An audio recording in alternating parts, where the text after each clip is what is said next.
Selamat sore sahabat Patmana, Rahayu, salam sejahtera. Selamat bergabung kembali kepada kami. Selamat sore Bu Agape.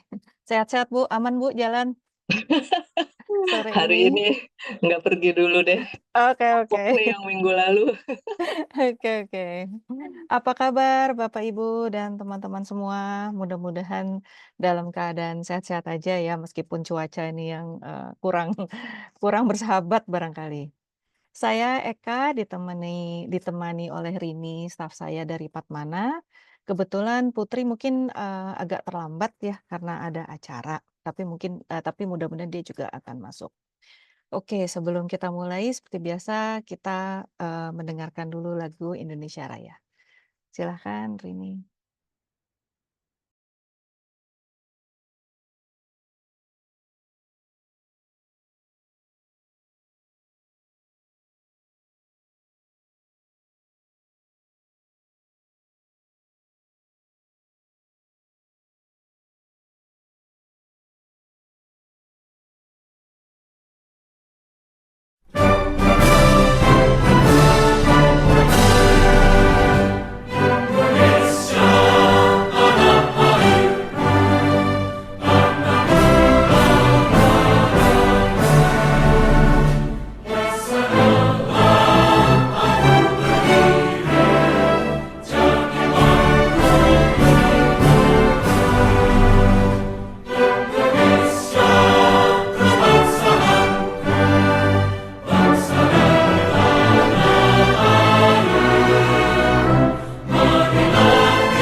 Terima kasih Bapak Ibu semua. Tidak terasa sesi hari ini adalah sesi penutup, sedihnya Bu. Dari rangkaian serial parenting kita dari bulan April ya di tahun ini, sudah begitu panjang perjalanan kita belajar parenting dari mulai perkembangan psikososial, perkembangan kognitif, sampai dengan regulasi emosi, lalu kita juga belajar parenting untuk anak usia 12 tahun dan terakhir untuk, parenting untuk anak remaja yang mungkin bisa berbeda cara dan fokusnya tergantung dari usia anak. Sebagai penutup rangkaian, serial parenting ini, Ibu Agape akan menjelaskan tentang fenomena empty nest. Wah, pada saat anak-anak sudah dewasa dan sudah mulai memiliki kesibukan masing-masing. Kayaknya saya lagi ada di situ tuh, Bu.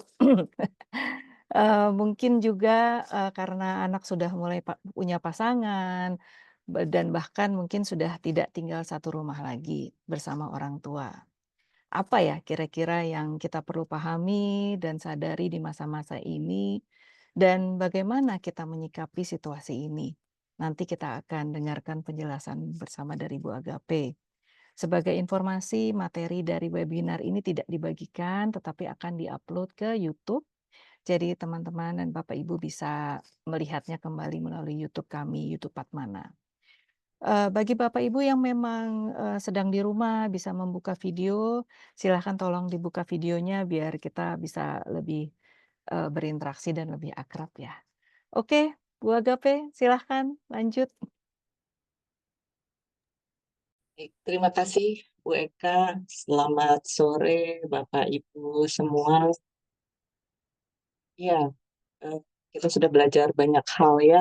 Dan ini sebenarnya nggak terlalu terkait dengan parenting ya, tapi atas permintaan dari pihak mana untuk bicara tentang empty nest ya. Empty nest yang seringkali apa diplesetkan jadi empty nest ya. Jadi bukan empty nest lagi ya, tapi empty nest. Rasanya ketika anak-anak sudah pergi dari rumah itu kosong rasanya ya. Seperti hidup jadi nggak ada artinya. Padahal dulu waktu belum ada anak, hidup kita berarti-berarti aja tuh. Kayak begitu. Anak-anak hadir, lalu ya hidup berjalan sedemikian ya. Tahu-tahu begitu mereka sudah dewasa, kita merasa seperti ada sesuatu yang salah. Ada sesuatu yang harusnya nggak begini nih, sehingga kemudian kita jadi sedih gitu ya. Padahal sebenarnya hidup itu ya memang begitu. Yang namanya pengasuhan, ya ini udah kita bicarakan di awal dulu, yang namanya pengasuhan, kita sebagai orang tua, memang tujuan pengasuhan adalah mempersiapkan anak-anak kita untuk hidup terpisah dengan kita. Jadi ketika kemudian mereka memang keluar dari rumah, seharusnya kan kita senang ya, ternyata aku berhasil nih ya mendidik anakku sehingga mereka bisa hidup terpisah dari aku gitu ya dengan nilai-nilai yang sudah disepakati sebagai keluarga dengan tradisi yang sudah tolong untuk anak-anak memahami sejak mereka kecil gitu ya sehingga kemudian setelah mereka dewasa mereka menjadi diri mereka sendiri tetapi yang tetap punya core belief dan hal-hal mendasar yang memang menjadi bagian dari tugas kita sebagai orang tua untuk memberikannya kepada mereka ya. Nah, yang terjadi memang seringkali di dalam konteks konseling juga saya cukup banyak menghadapi klien-klien yang kemudian merasa apalah artinya lagi hidupku ini setelah anak-anak tidak ada ya. Kadang-kadang tidak se tidak sejelas itu bicaranya, hanya merasa bahwa kok saya seperti kehilangan tujuan hidup ya. Nah, kira-kira seperti itu. Jadi saya rasa karena fenomena inilah maka diminta untuk menambahkan satu sesi lagi ya. Jadi kita akan bicara tentang emptiness. Em, Nanti kita akan bicara tentang emptiness ini bisa kita jalani dengan memahami yang namanya grief, grow, and grace. Ya. Jadi saya sendiri sama kayak Bu Eka tadi ya, saya sudah emptiness ya. Tapi memang sarang saya tidak terlalu ramai ya, karena anak saya satu orang. Ya Bu Eka juga ya tampaknya ya. Ya Ya, Bu, jadi betul. ya jadi saya rasa tapi tidak terlalu menjadi perbedaan ya mau satu, mau dua, mau 10 anak juga ya ketika kemudian rumah kosong tentu saja ada yang berubah. Ya ada yang berubah. Nah ini bagaimana kemudian kita memahaminya. Nah saya akan memulai dengan mengingatkan satu semacam apa ya family life cycle gitu ya. Jadi kadang kita nggak ngeh gitu ya bahwa kehidupan itu berputar ya. Jadi hidup itu nggak begini terus gitu. Jadi sesuatu yang seringkali justru jadi membawa kesulitan kepada kita adalah kalau kita tidak aware bahwa hidup itu bergerak. Kita pikir hidup akan begini terus gitu ya. Sehingga kita tidak mempersiapkan diri kita untuk bergerak bersama dengan kehidupan itu gitu. Makanya di dalam teknik parenting yang kita pelajari di bulan-bulan lalu itu ada sesi tentang bagaimana parenting anak yang di bawah 12 tahun dan di atas 12 tahun gitu. Karena seringkali pertanyaan yang muncul adalah bagaimana sih seharusnya kita berelasi dengan anak? Kita sebagai teman atau kita harus keras, kita harus disiplin, kita harus ngasih tauin atau kita biarkan atau bagaimana nih seharusnya? Nggak ada yang bagaimana-bagaimana, itu tergantung dari anak itu ada di usia berapa, kebutuhannya bagaimana, perkembangan dia secara psikologis sedang ada di tahap mana. Jadi kita perlu melihat ya bahwa kehidupan itu bergerak. Anak kita tidak kecil terus. Banyak kali anak sudah dewasa pun dianggap anak kecil ya, masih dikasih tauin untuk taruh barang di mana gitu ya, masih dimarahin kalau bangun atau tidak beresin kamar gitu ya, sementara sebenarnya anak sudah dewasa. Nah ini em, family life cycle yang ditulis oleh Hill and Duval ini bicara tentang pertama keluarga tentu saja dimulai dengan pernikahan. Nah, ketika pernikahan, maka fokus kita sebenarnya kan adalah, jadi sebelum ada anak-anak nih justru ya, fokus kita adalah ini kita menikah tuh mau ngapain sih gitu ya, tujuan kita apa? Kalau ada anak nanti apa, kalau tidak anak nanti apa gitu ya, itu kan sesuatu yang harus dibicarakan ya. Jadi bagaimana relasi di antara pasangan, lalu bagaimana kita sepakat tentang sistem dalam keluarga ini bagaimana, bagaimana kita mengambil keputusan, bagaimana kita menghadapi konflik. Karena segala hal yang kita rencanakan sebagai pasangan itulah nanti yang akan jadi modal kita sebagai orang tua yang akan dilihat oleh anak-anak. Sebab guru paling pertama anak ya tentu saja orang tua, orang yang paling dekat ya dengan mereka dan yang di masa kecil di saat anak itu seperti SpongeBob SquarePants itu ya, segala hal diserap gitu ya. Nah, itu kan yang paling dekat dengan anak adalah orang tua. Jadi di masa-masa awal pernikahan itu sebenarnya masa yang sangat penting ya untuk mempersiapkan fondasi ini keluarga mau mau bagaimana ya. Jadi bagaimana relasi dengan pasangan, bagaimana menjalin relasi dengan keluarga besar, bagaimana soal keuangan dan lain-lain lah ya itu dibicarakan. Nah, kemudian ketika kemudian karena kita bicara family ya, berarti dan dalam konteks parenting maka kita tentu saja bicara tentang keluarga yang ada anak-anak di situ ya. Nah, kemudian kita mulai masuk ke cycle berikutnya ketika sudah ada anak. Maka anak ini harus ada di dalam sistem keluarga. Jadi kalau dulu married couples belum ada anak, ya boleh aja silahkan tiap Sabtu Minggu mau San Mori, mau apa Sabtunya ngedugem sampai malam, mau pulang kantor nongkrong sama teman masing-masing, si istri sama teman apa circle-nya, suami dengan circle-nya, ya itu sesuatu yang silakan saja kalau memang disepakati. Begitu sudah ada anak, maka sistem harus berubah. Karena artinya ada tanggung jawab yang berbeda. Jadi ada hal-hal yang harus mulai ditinggalkan. Jadi sebenarnya keluarga itu penuh dengan perubahan ya. Nah, seringkali yang membuat masalah dalam keluarga adalah ketika keluarga tidak sadar bahwa harus ada perubahan setiap kali melewati cycle yang baru. Ya, jadi begitu ada anak harus ada perubahan. Jadi Sabtu Minggu udah bukan milik pribadi lagi ibaratnya gitu ya. Pulang kantor sudah bukan milik pribadi lagi. Kita tahu bahwa di rumah sudah ada anak yang menunggu, ada pergantian tugas, walaupun istri ibu rumah tangga, dia juga butuh waktu dan seterusnya ya. Ini hal yang kemudian kita lihat terjadi di keluarga yang sudah mulai punya anak bayi misalnya gitu ya. Nah, kemudian ketika anak sudah mulai besar, tentu saja ada perubahan lagi karena harus melibatkan yang namanya sekolah. Sekolah yang seperti apa yang kita pilih ya tentu saja sekolah yang menunjang tujuan kita mendirikan keluarga. Ini keluarga kita dirikan, kita mau jadikan anak-anak kita tuh jadi anak-anak yang seperti apa sih gitu ya. Nah, kita tentu harus pilih sekolah. Sekolah itu adalah rekan kita dalam mendidik anak. Jadi kalau kita mau pilih sekolah, pilihlah sekolah yang kita ngerti value-nya apa, yang mereka anggap penting itu apa. Karena sekolah itu beda-beda. Sekolah itu, wah banyak sekali perbedaannya. Ada sekolah yang fokus di akademik, ada sekolah yang fokus di mengembangkan art misalnya, atau olahraga, atau macam-macam lah yang mengembangkan karakter, fokus ke bisnis, macam-macam jenis sekolah. Nah, itu kita harus pahami kenapa, karena itu akan mempengaruhi anak-anak kita dalam jangka panjang ya. Nah, ketika anak mulai masuk sekolah, maka tugas orang tua tentu saja mulai bergeser lagi karena ini udah ada lingkungan sosial baru nih yang orang tua harus kenali, teman-teman anaknya seperti apa, orang tua yang ada di sekolah itu seperti apa ya, itu sesuatu yang harus mulai diperhatikan. Nah, ketika kemudian anak-anak mulai masuk sekolah formal, ada aspek baru lagi yang berubah. Sekolah sudah mulai serius nih, ada aspek-aspek akademis di situ. Nah, kemudian kalau kita ingat pelajaran kita tentang tahap perkembangan, maka kita tahu nih bahwa di masa-masa usia sekolah SD itu penting sekali untuk menolong anak mengenal dirinya dalam hal apa yang jadi minatnya dia.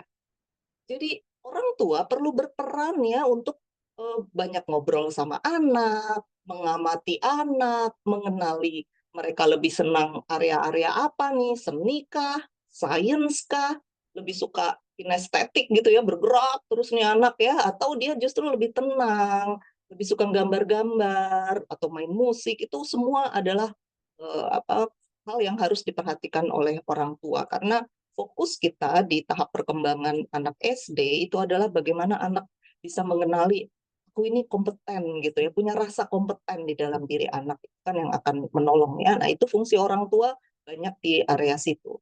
Nah, begitu masuk remaja, maka tentu kita tahu ya bahwa anak-anak remaja ini sudah harus mulai belajar diberi tanggung jawab. Tentu saja dari anak masih usia kecil ya, kita sudah pelajari sama-sama, anak itu harus mulai dikasih tanggung jawab sesuai dengan tahap perkembangannya ya. Di sesi keberapa itu ya yang saya bicara tentang intrinsic motivation ya. Jadi bagaimana menolong anak untuk kemudian dia bisa punya motivasi yang datangnya dari dalam dirinya dan bukan karena diiming-iming hadiah atau karena takut dihukum gitu ya.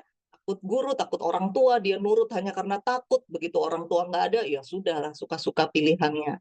Nah, itu penting sekali kita memperhatikan bagaimana remaja kita ini kemudian bertumbuh ya.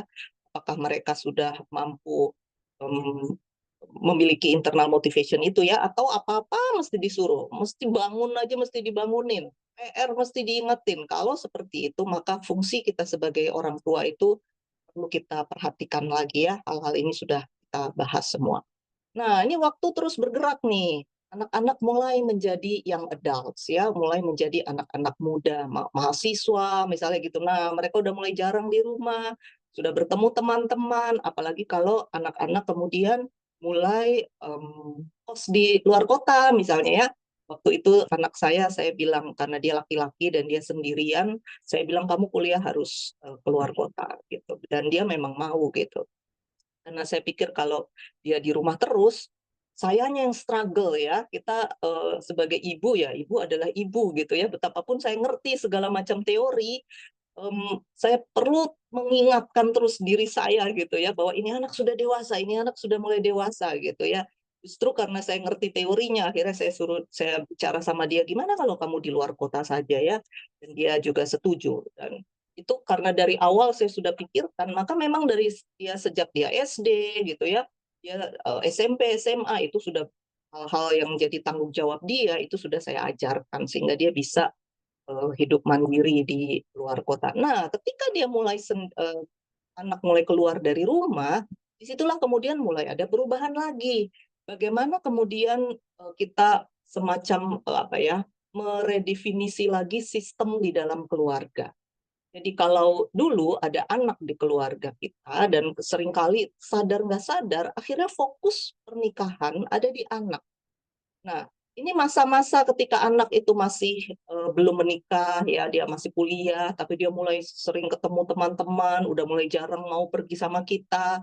Nah, itu sebenarnya masa-masa di mana kita bisa eh, melihat ulang lagi pernikahan kita ya. Apakah kita mulai merasa asing dengan pasangan kita? Karena udah jarang ngobrol tentang diri kita. Lebih banyak bicara tentang anak. Ya, ini sering kali struggle-nya yang terjadi adalah di masa-masa ini, apalagi kalau misalnya ada kesulitan di dalam hal karir ya, misalnya kerjaan jauh dari rumah, sehingga pulang pergi rumah itu udah lelah, atau pasangan yang berjauhan, beda kota, ketemu hanya di weekend. Nah, ini struggle-nya besar ya untuk tetap menjaga relasi pernikahan.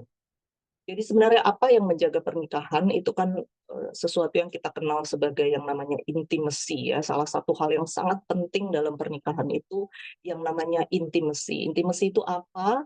Kalau kita bisa punya kualitas relasi yang saling percaya, sedemikian kita percaya sama pasangan kita sehingga kita berani menjadi rapuh gitu ya dengan pasangan. Ini rasanya aneh ya, kok masa dengan pasangan aja kita harus berani menjadi rapuh gitu. Namanya pasangan yang dua sudah menjadi satu kan gitu ya. Tapi realitanya itulah yang terjadi. Banyak sekali pasangan yang tidak intim gitu ya. Suami istri tidak saling mengerti apa yang jadi kebutuhan pasangannya. Ya, cuman tahu cerita-ceritanya tapi tidak tahu apa yang dirasakan oleh pasangan. Ketika lelah, seringkali memaksa diri kuat, ketika sebenarnya kesal, tapi enggak, baik-baik aja, enggak apa-apa gitu misalnya ya. Lalu akhirnya kesel-keselnya, stres-stresnya lebih banyak diceritakan ke orang lain daripada ke pasangan ya. Jadi sehingga rasanya pasangan tuh mulai jadi asing gitu ya, terasa seperti kok lebih enak ngobrol sama orang lain ya daripada dengan pasangan. Nah, ini yang seringkali mewarnai keluarga di masa-masa yang adults ini. Maksudnya adalah sebenarnya di masa ini itulah saat yang tepat kita udah mulai sadar lagi nih, begitu ada anak kok kita jadi agak begitu anak nggak ada di rumah dan tidak ada topik tentang anak, kok kita kayak kehilangan topik ya. Nah, kalau itu terjadi, berarti ada sesuatu nih yang perlu dipikirkan lagi tentang pernikahan ya.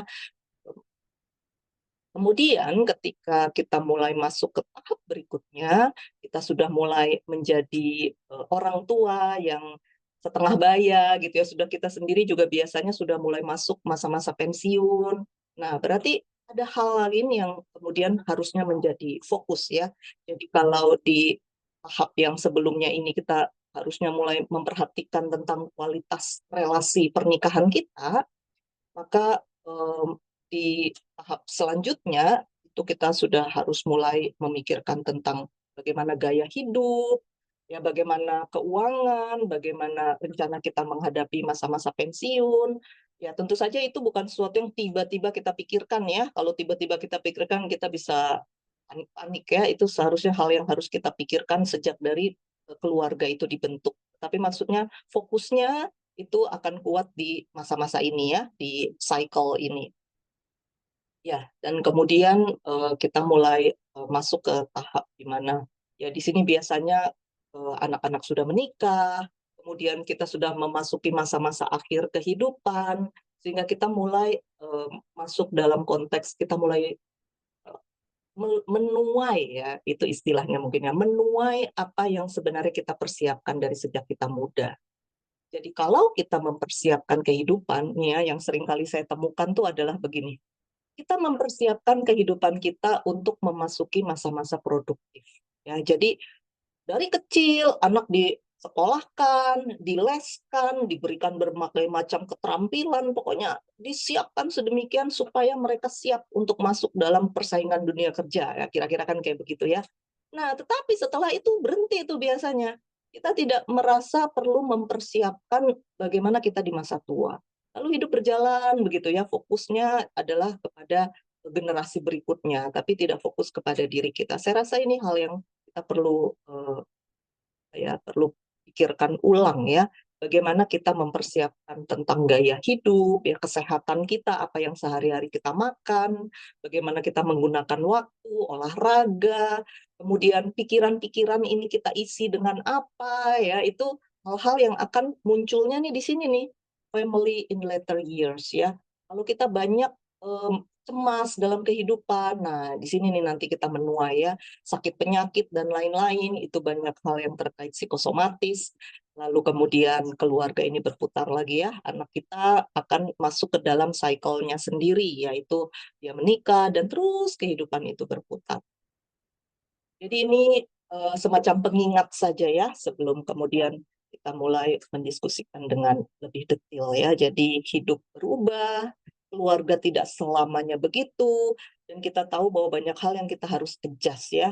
Kita harus adjust dengan anak yang mulai masuk usia sekolah, jadi dia udah mulai lebih sibuk, kita harus lebih memberi perhatian di area-area apa, lalu menjaga relasi dengan keluarga besar, misalnya mengajak anak untuk tetap ikut di dalam kegiatan-kegiatan keluarga besar itu penting sekali. Mengajak anak yang sudah dewasa mungkin untuk tetap terlibat dalam kegiatan-kegiatan tradisi keluarga, budaya, suku-suku kita, karena budaya itu kan banyak sekali hal yang baik ya, yang bisa membentuk cara berpikir dan lain-lain. Dan alangkah sayangnya keanekaragaman budaya ini kalau hilang ya, Indonesia yang begitu kaya. Oke. Nah, saya mau ketika kita bicara tentang emptiness ya, itu sebenarnya sangat tergantung dari bagaimana cara kita berpikir. Kalau tadi kita perhatikan tentang cycle ini ya, kita bisa melihat ini sesuatu yang akan positif atau akan negatif tergantung dari bagaimana kita memandangnya. Nah, ini satu cara ini ada satu model ya untuk menolong kita melihat bagaimana sih pikiran itu mempengaruhi kita. Kan kita sudah bicara tentang regulasi emosi ya di sesi berapa tuh. Nah, kita ini, model yang sangat sederhana sebenarnya ya. Jadi di dalam kehidupan kita pasti akan ada yang namanya activating event, ada sesuatu yang terjadi, ya. Ada sesuatu yang terjadi dan kemudian sesuatu yang terjadi ini akan menimbulkan konsekuensi tertentu, ya. Dalam hal ini biasanya emosi dan atau perilaku tertentu yang dihasilkan dari, peristiwa ini. Nah, yang perlu kita sadari adalah peristiwa tidak langsung menghasilkan ini, tapi ada jembatannya nih, yaitu belief kita. Apa yang kita yakini terhadap peristiwa itu, ya. Jadi interpretasi kita atau evaluasi kita atas peristiwa yang terjadi, sebenarnya itu menjembatani konsekuensi yang akan kita alami. Jadi kalau ada satu peristiwa, apakah peristiwa itu jadi menyenangkan atau tidak menyenangkan tergantung belief kita, tergantung cara kita melihat peristiwa itu. Nah, belief ini datangnya dari mana? Belief ini datangnya dari banyak hal, yang paling kuat biasanya adalah pengasuhan, pengaruh lingkungan, ya, kemudian, termasuk pendidikan itu sangat, mempengaruhi ya. Nah, misal kita lihat ya, activating event-nya adalah anak-anak meninggalkan rumah. Ya, ini kan kita lagi bicara empty nest ya. Anak-anak meninggalkan rumah. Maka apa nih konsekuensinya? Oh, kita merasa hampa, merasa kehilangan semangat hidup gitu ya. Rasanya kayak apalagi lalu hidup ini gitu ya. Akibatnya misalnya ada teman yang saya tahu anaknya udah pindah, anaknya sudah kos di luar kota, dia ikut pindah. Dia memilih meninggalkan suaminya dan ikut anaknya kos di tempat lain gitu. Nah, itu kan kalau kita bicara tentang family life cycle tadi, itu sebenarnya agak agak agak, kacau tuh ya, karena keluarga itu dimulai sebagai pasangan suami istri dan bukan orang tua dan anak. Sehingga ketika kehidupan itu bergeser, maka yang stay adalah suami dan istri tentu saja. Ya, jadi, inilah yang bisa terjadi kalau belief kita itu kita nggak kenali. Kita perlu loh mengenali, apa sih yang sebenarnya aku percayai tentang kehidupan ini, supaya kita nggak tanpa sadar terbawa begitu saja ya oleh kehidupan. Jadi belief kita apa? Ternyata ada belief bahwa aku tidak dibutuhkan lagi, misalnya begitu ya. Tentu saja kalau beliefnya adalah aku tidak dibutuhkan lagi, maka tentu saja konsekuensinya kita akan merasa hampa. Ya, tapi kalau kita punya belief yang lain, misalnya seperti ini ya, mungkin belief kita, "Wah, ini saatnya aku melakukan apa yang tertunda." Ya, ketika anak-anak masih ada di rumah, maka walaupun kita punya mimpi A, punya mimpi B, punya mimpi C, tapi, "Oh ya, aku sekarang sedang menjadi orang tua." Maka peranku yang paling besar adalah menjadi orang tua. Maka ya sudah, mimpi-mimpi itu mungkin kita singkirkan dulu.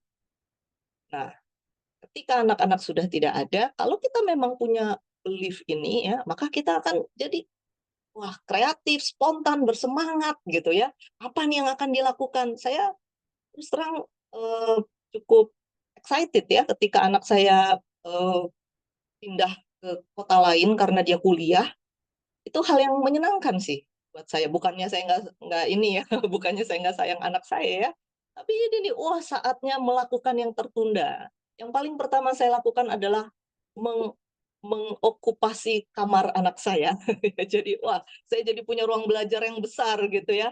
Lalu saya, eee, menjadikan kamar dia itu sebagai tempat saya, mmm, melakukan banyak aktivitas gitu ya, dan banyak hal yang kemudian saya kerjakan ketika kemudian sudah ada lebih banyak waktu karena anak saya ada di luar kota.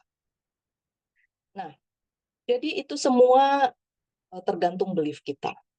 Jadi, apakah emptiness ini memang betul menjadi saat kita melakukan sesuatu yang tertunda? Ya, apakah memang ada yang tertunda? Kan itu pertanyaannya. Apakah memang hidup kita itu ada sesuatu yang jadi impian kita, tujuan kita? Aku ini adalah, seseorang yang bla bla bla gitu ya. Ada sesuatu yang aku mau capai dalam hidup ini. Tapi sementara aku tunda dulu. Kalau itu yang terjadi, maka tentu saja ini yang, akan kita hadapi. Tapi kalau ternyata kita bingung, apanya yang tertunda? Apa yang bisa aku lakukan nih? Ngapain lagi aku? Maka kita rasanya perlu bertanya-tanya, apakah hidup kita ini sebenarnya punya tujuan?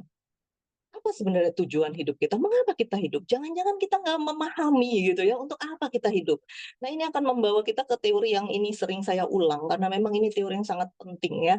Jadi, seperti yang udah kita bahas, kehidupan anak-anak 3 tahap di awal ini adalah persiapan mereka masuk ke usia sekolah, ya SD ya, di mana mereka akan ketemu dengan sense of competence-nya. Nah, ini adalah berempat ini persiapannya untuk menemukan ini nih, hal yang sangat penting, sangat krusial dalam kehidupannya itu menemukan identitas diri kita. Aku ini siapa? Dari identitas diri inilah kita mengerti tujuan hidup kita apa. Ya, kalau kita nggak ketemu identitas diri ini, wah itu. Jadi kalau saya ingat perjalanan saya sendiri ya, saya udah banyak cerita sehingga di masa-masa SMP, SMA saya sangat nggak kenal diri saya. Karena, di masa-masa, tahap sebelumnya itu nggak pernah tuh pertanyaan-pertanyaan seperti, "Apa yang kamu minati? Yang seru hari ini di sekolah apa?" Gitu ya. "Kamu mau ngapain hari ini? Apa yang bikin kamu senang? Apa yang bikin kamu itu kan pertanyaan-pertanyaan tidak pernah ditanyakan. Ya sehingga hidup itu ya karena harus sekolah, sekolah, karena harus ujian, ya belajar, karena nanti rapot mau dibagikan nggak boleh merah, ya belajar, ya udah begitu saja. Sehingga ketika masuk di masa SMP, SMA, lalu lulus, mau kuliah di mana? Waduh nggak ngerti, nggak tahu pengen apa, ya udah karena uang pas-pasan harus di negeri, ya udah yang penting di negeri, mau jurusan apa, ya sudahlah. Nah kan itu yang sering kali terjadi. Masalahnya adalah begitu identitas diri kita tidak terbentuk, kita tidak tahu kita ini siapa, bakat kita apa, kekuatan kita apa, minat kita apa, maka kemungkinan besar kita juga tidak tahu tujuan hidup kita ini apa. Nah, sehingga itulah yang membuat kita juga karena nggak ngerti tujuan hidup kita juga tidak tahu pasangan hidup yang tepat buat kita itu yang seperti apa. Sehingga dalam area intimacy kita juga bisa bermasalah. Karena nggak jelas tujuan hidupnya apa, kita jadi nggak tahu orang yang tepat mendampingi kita itu orang yang seperti apa. Nah, begitu sudah menikah, kehidupan berjalan, mulai deh ada masalah-masalah karena visi yang tidak sama ternyata. Jadi identitas diri ini sangat penting. Identitas diri inilah yang menentukan nih tahap berikutnya itu akan seperti apa. Jadi misal Bapak Ibu yang hadir di sini masih ada anak-anak yang kecil ya, maka ini hal yang penting sekali diperhatikan. Jangan fokus sama nilai dan jangan terlalu fokus sama masa yang belum ada. Jadi yang sering kali terjadi pada orang tua tuh mikirnya kejauhan. Waduh, nanti itu apa ya? Nanti yang apa persaingan seperti apa sehingga anak masih 2 tahun, 3 tahun pun sudah didaftarkan di sekolah yang dirasa nanti ini akan membekali anak. Waduh, pikiran jadi penuh dengan kecemasan. Anak tuh diburu-buru gitu ya. Seakan-akan hidup ini adalah persaingan ya kan. Hidup ini sebenarnya bukan persaingan, tapi itu pembicaraan yang lain lah ya. Nah, jadi ini yang sering kali terjadi. Ketika kita masuk ke tahap empty nest atau masuk ke usia-usia di mana kemudian kita mulai tidak tidak ada anak-anak lagi di dalam rumah, barulah terasa nih hidupku ini sebenarnya untuk apa, ngapain gitu ya.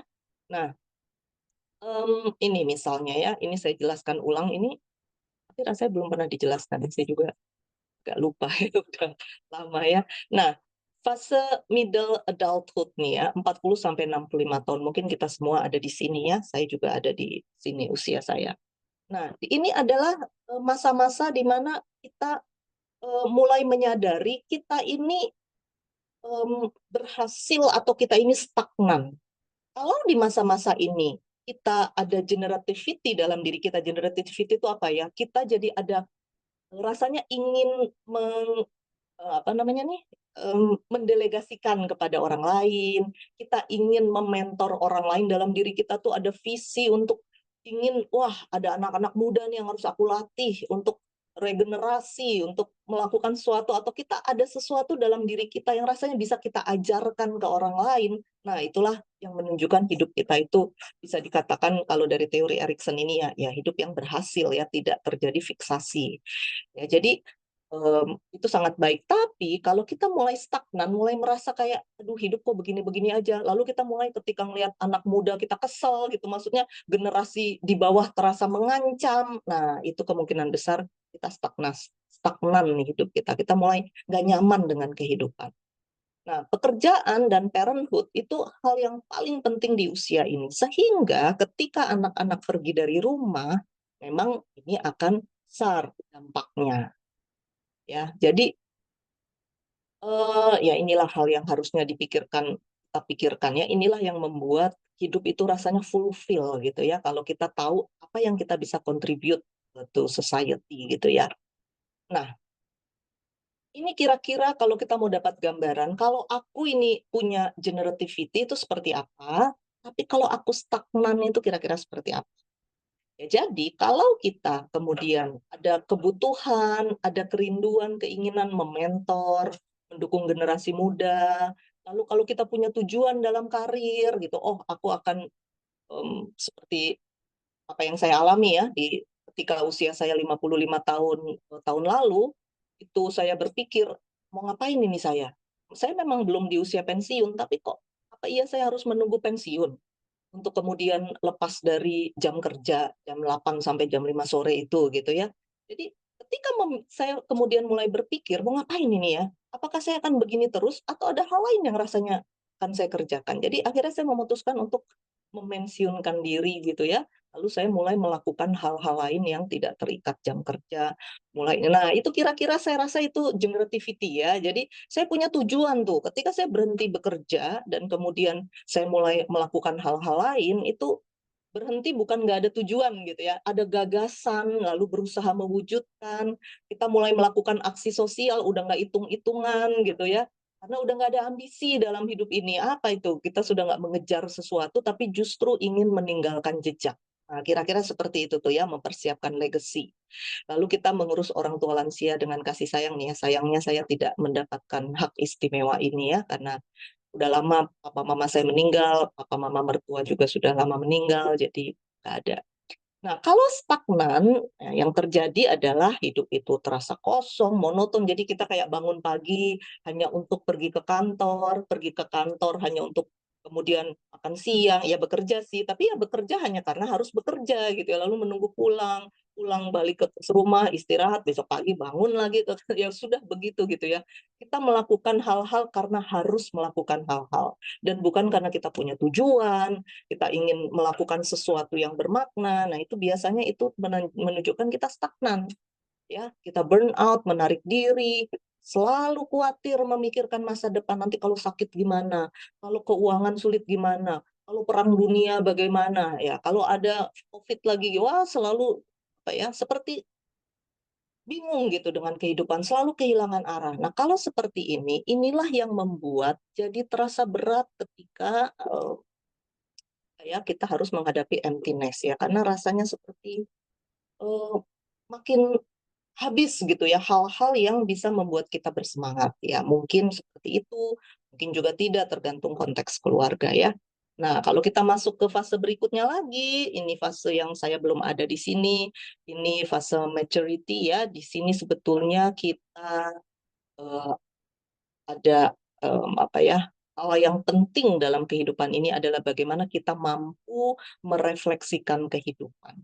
Jadi kalau kita mampu melihat ke belakang, lalu kita mampu untuk mengingat-ingat dan kita bisa tersenyum, kita mengingat-ingat dan kita bisa menangis gitu ya. Kalau kita bisa mengingat peristiwa-peristiwa dan kita tidak begini nih, aduh udah nggak usah diingat-ingat, aduh, aduh sedih banget nggak usah diingat. Nah kalau kayak begitu, wah betapa sedihnya ya.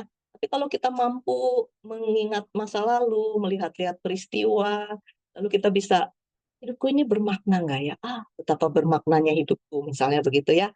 Nah, ini pikiran-pikiran yang bisa kita lihat kalau kita punya ego integrity atau kita sebenarnya ada di tahap despair, ya. Karena begitu anak sudah tidak ada di rumah, maka itu kan akan membuat kita jadi mau nggak mau tak terhindarkan kita melihat kehidupan kita ya. Sebenarnya aku ini lagi ada di mana, lagi ngapain. Nah, itulah yang kemudian membuat kita jadi eh, ya merefleksikan gitu kehidupan ini. Jadi kalau kita punya ego integrity, kita akan punya tujuan hidup, kita bersyukur dan puas atas kehidupan, tapi kita juga berdamai dengan kegagalan. Jadi kita mampu melihat ke masa-masa lalu kehidupan, lalu misal anak kita ada hal-hal yang kita sesali gitu, "Aduh kok dulu aku nggak tahu tentang teori ini, kok aku begini." Bagaimana kita berdamai dengan itu ya, kita tersenyum dan mengatakan, "Iya, iya, aku sudah berusaha dan iya, ada hal-hal yang aku tidak tahu." Iya, gitu ya, bagaimana kita berdamai dengan itu. Nggak khawatir menghadapi kematian, kita menerima kondisi yang menua, ya memang sudah menua, jadi ada hal-hal yang udah nggak bisa kita lakukan lagi. Saya suka lari, sekarang saya udah nggak bisa lari, tapi nggak apa-apa, saya masih bisa jalan cepat gitu ya. Saya juga masih bisa trekking, masih cukup oke lah gitu ya, walaupun akhir kemarin saya trekking berapa mdpl tuh ya, 800-an saja itu sudah, wah rasanya lelah ya, karena memang sudah makin tua. Tapi oke gitu ya, kita melihat, aku masih bisa melakukan itu semua ya, kita bisa melihat hidup secara utuh. Nah, kita ada di posisi despair kalau kita mulai merasa begitu kita melihat ke belakang, lalu kita berpikir, "Apa yang sudah aku kerjakan?" Ya rasanya hidup itu sia-sia. Lalu fokus kita ternyata lebih banyak melihat kesalahan. Pada kegagalan, ya. Itu artinya kita sedang ada di kondisi despair, ya. Kita merasa terlalu tua untuk mencari makna hidup, rasanya sudah terlambat. Sudahlah percuma gitu ya. Kita merasa nggak berhati, merasa pahit, banyak kemarahan, kenapa dulu mungkin kita teringat orang tua kita dulu mungkin yang banyak melukai, "Kenapa dulu mamaku kalau aja papa setia sama mama nggak akan begini." Misal ya, ini contoh saja, atau kalau aja nggak bangkrut, kalau aja nggak ditipu orang. Nah, kemarahan-kemarahan, kepahitan masa lalu tidak bisa berdamai ya dengan masa lalu, itulah yang kemudian banyak mempengaruhi. Ya, jadi masa-masa ini banyak orang bilang, "Kalau udah lansia, apakah orang balik lagi jadi kanak-kanak?" Saya rasa nggak harus ya. Sangat tergantung dari kehidupan itu berjalan seperti apa. Sangat tergantung ada banyak fiksasi atau tidak dalam kehidupan kita ya. Itu soal fiksasi kita udah bahas di tahap perkembangan ya, kita bicara parenting. Nah, jadi ketika kita bicara tentang anak yang pergi dari rumah, di situ kita masuk ke dalam konteks grieving ya. Jadi tentu saja ketika kehidupan itu berubah, ya, apalagi kalau kita adalah orang yang mendedikasikan kehidupan 100% untuk anak-anak, jadi maksudnya menjadi ibu rumah tangga, maka ya tentu besar ya artinya ketika anak-anak, ya sehingga kita kehilangan anak-anak kita, dan yang juga tidak kalah pentingnya adalah kita kehilangan rutinitas kita, dan mungkin kita kehilangan makna bangun pagi, ya ada klien-klien yang bercerita, "Bangun pagi tuh saya pikir mau ngapain saya hari ini ya? Buat apa saya bangun ya? Apa yang mau saya lakukan ya? Kalau hanya untuk memasak makanan saya, setengah jam juga selesai," gitu. Terus ngapain saya hidup? Sisanya ngapain? Nah, misalnya seperti jadi kehilangan rutinitas, kehilangan makna. Nah, ini hal-hal yang kita pikirkan ya, apa yang bisa kita lakukan dengan grief ini? Nanti kita bahas ya. Lalu kita hal lain adalah ketika kita mengalami anak-anak yang sudah pergi, kehidupan yang berputar ya tadi itu ya, family life cycle, maka sebenarnya ada hal lain yang terjadi di balik itu, yaitu kesempatan untuk grow. Karena ada lebih banyak waktu, kita akan lebih tenang, lebih banyak pilihan, lalu kita bisa mendefinisikan ulang identitas diri kita. Jadi aku ini siapa, mungkin sementara harus kita singkirkan atau kita jalannya harus melambat sedikit gitu ya. Misalnya, ketika anak saya masih kecil, saya tentu saja nggak bisa sering-sering pergi keluar kota, misalnya begitu ya. Saya bahkan pindah kerja, karena anak saya dulu sering sakit waktu kecil, jadi saya pindah kerja yang tadinya saya kerja di Jakarta, yang kalau meeting, ketemu klien atau apa itu bisa sampai jam 10 malam, 11 malam, akhirnya saya pindah kerja demi karena ada anak di rumah ya, saya bekerja di tempat bekerja yang saya bisa pulang saat matahari masih ada, gitu ya. Itu sekitar jam 3:30 sore saya udah selesai, memang kerjanya lebih pagi, tapi itu sesuatu yang ubah ya. Nah sekarang begitu anak sudah nggak ada di rumah, wah itu sesuatu yang Kemudian kita mulai pikirkan apa sebenarnya aku inginkan. Makanya itu juga yang membuat saya memutuskan, "Oh, udah saya berhenti bekerja, saya mau melakukan hal-hal yang dulu saya tunda.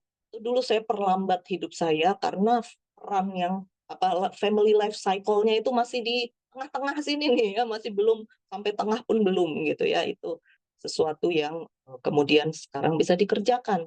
Lalu mengatur ulang relasi, ya relasi dengan pasangan itu yang paling penting ya.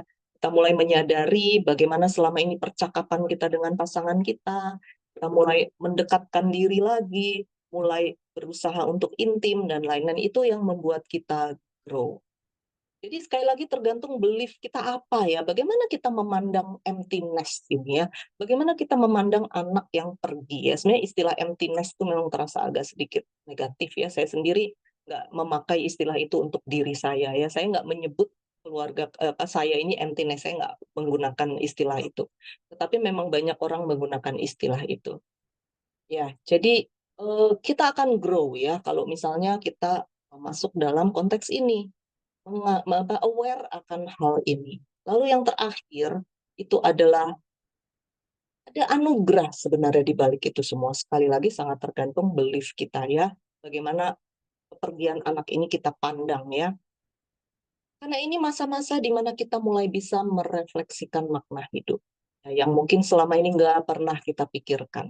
Karena hidup itu dari aktivitas ke aktivitas ke aktivitas, dari pagi sampai malam. Saya ingat banget, eee, apa ya, kehidupan saya di masa-masa itu ya, saya bangun jam 4 pagi, kemudian saya masak buat anak saya karena anak saya itu sering sakit, jadi saya harus bawakan dia bekal makanan dari rumah sendiri, nggak ada mecin, nggak ada apa, makanan-makanan dengan hal-hal yang harus dijaga gitu ya untuk alergennya gitu.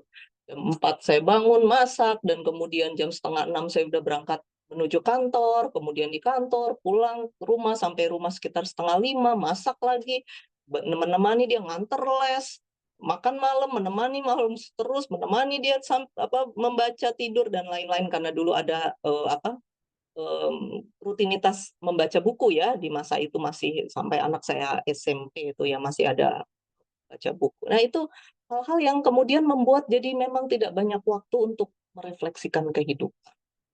Jadi ini bisa kita lakukan, kita mulai lebih banyak, waktu, kita mulai memikirkan.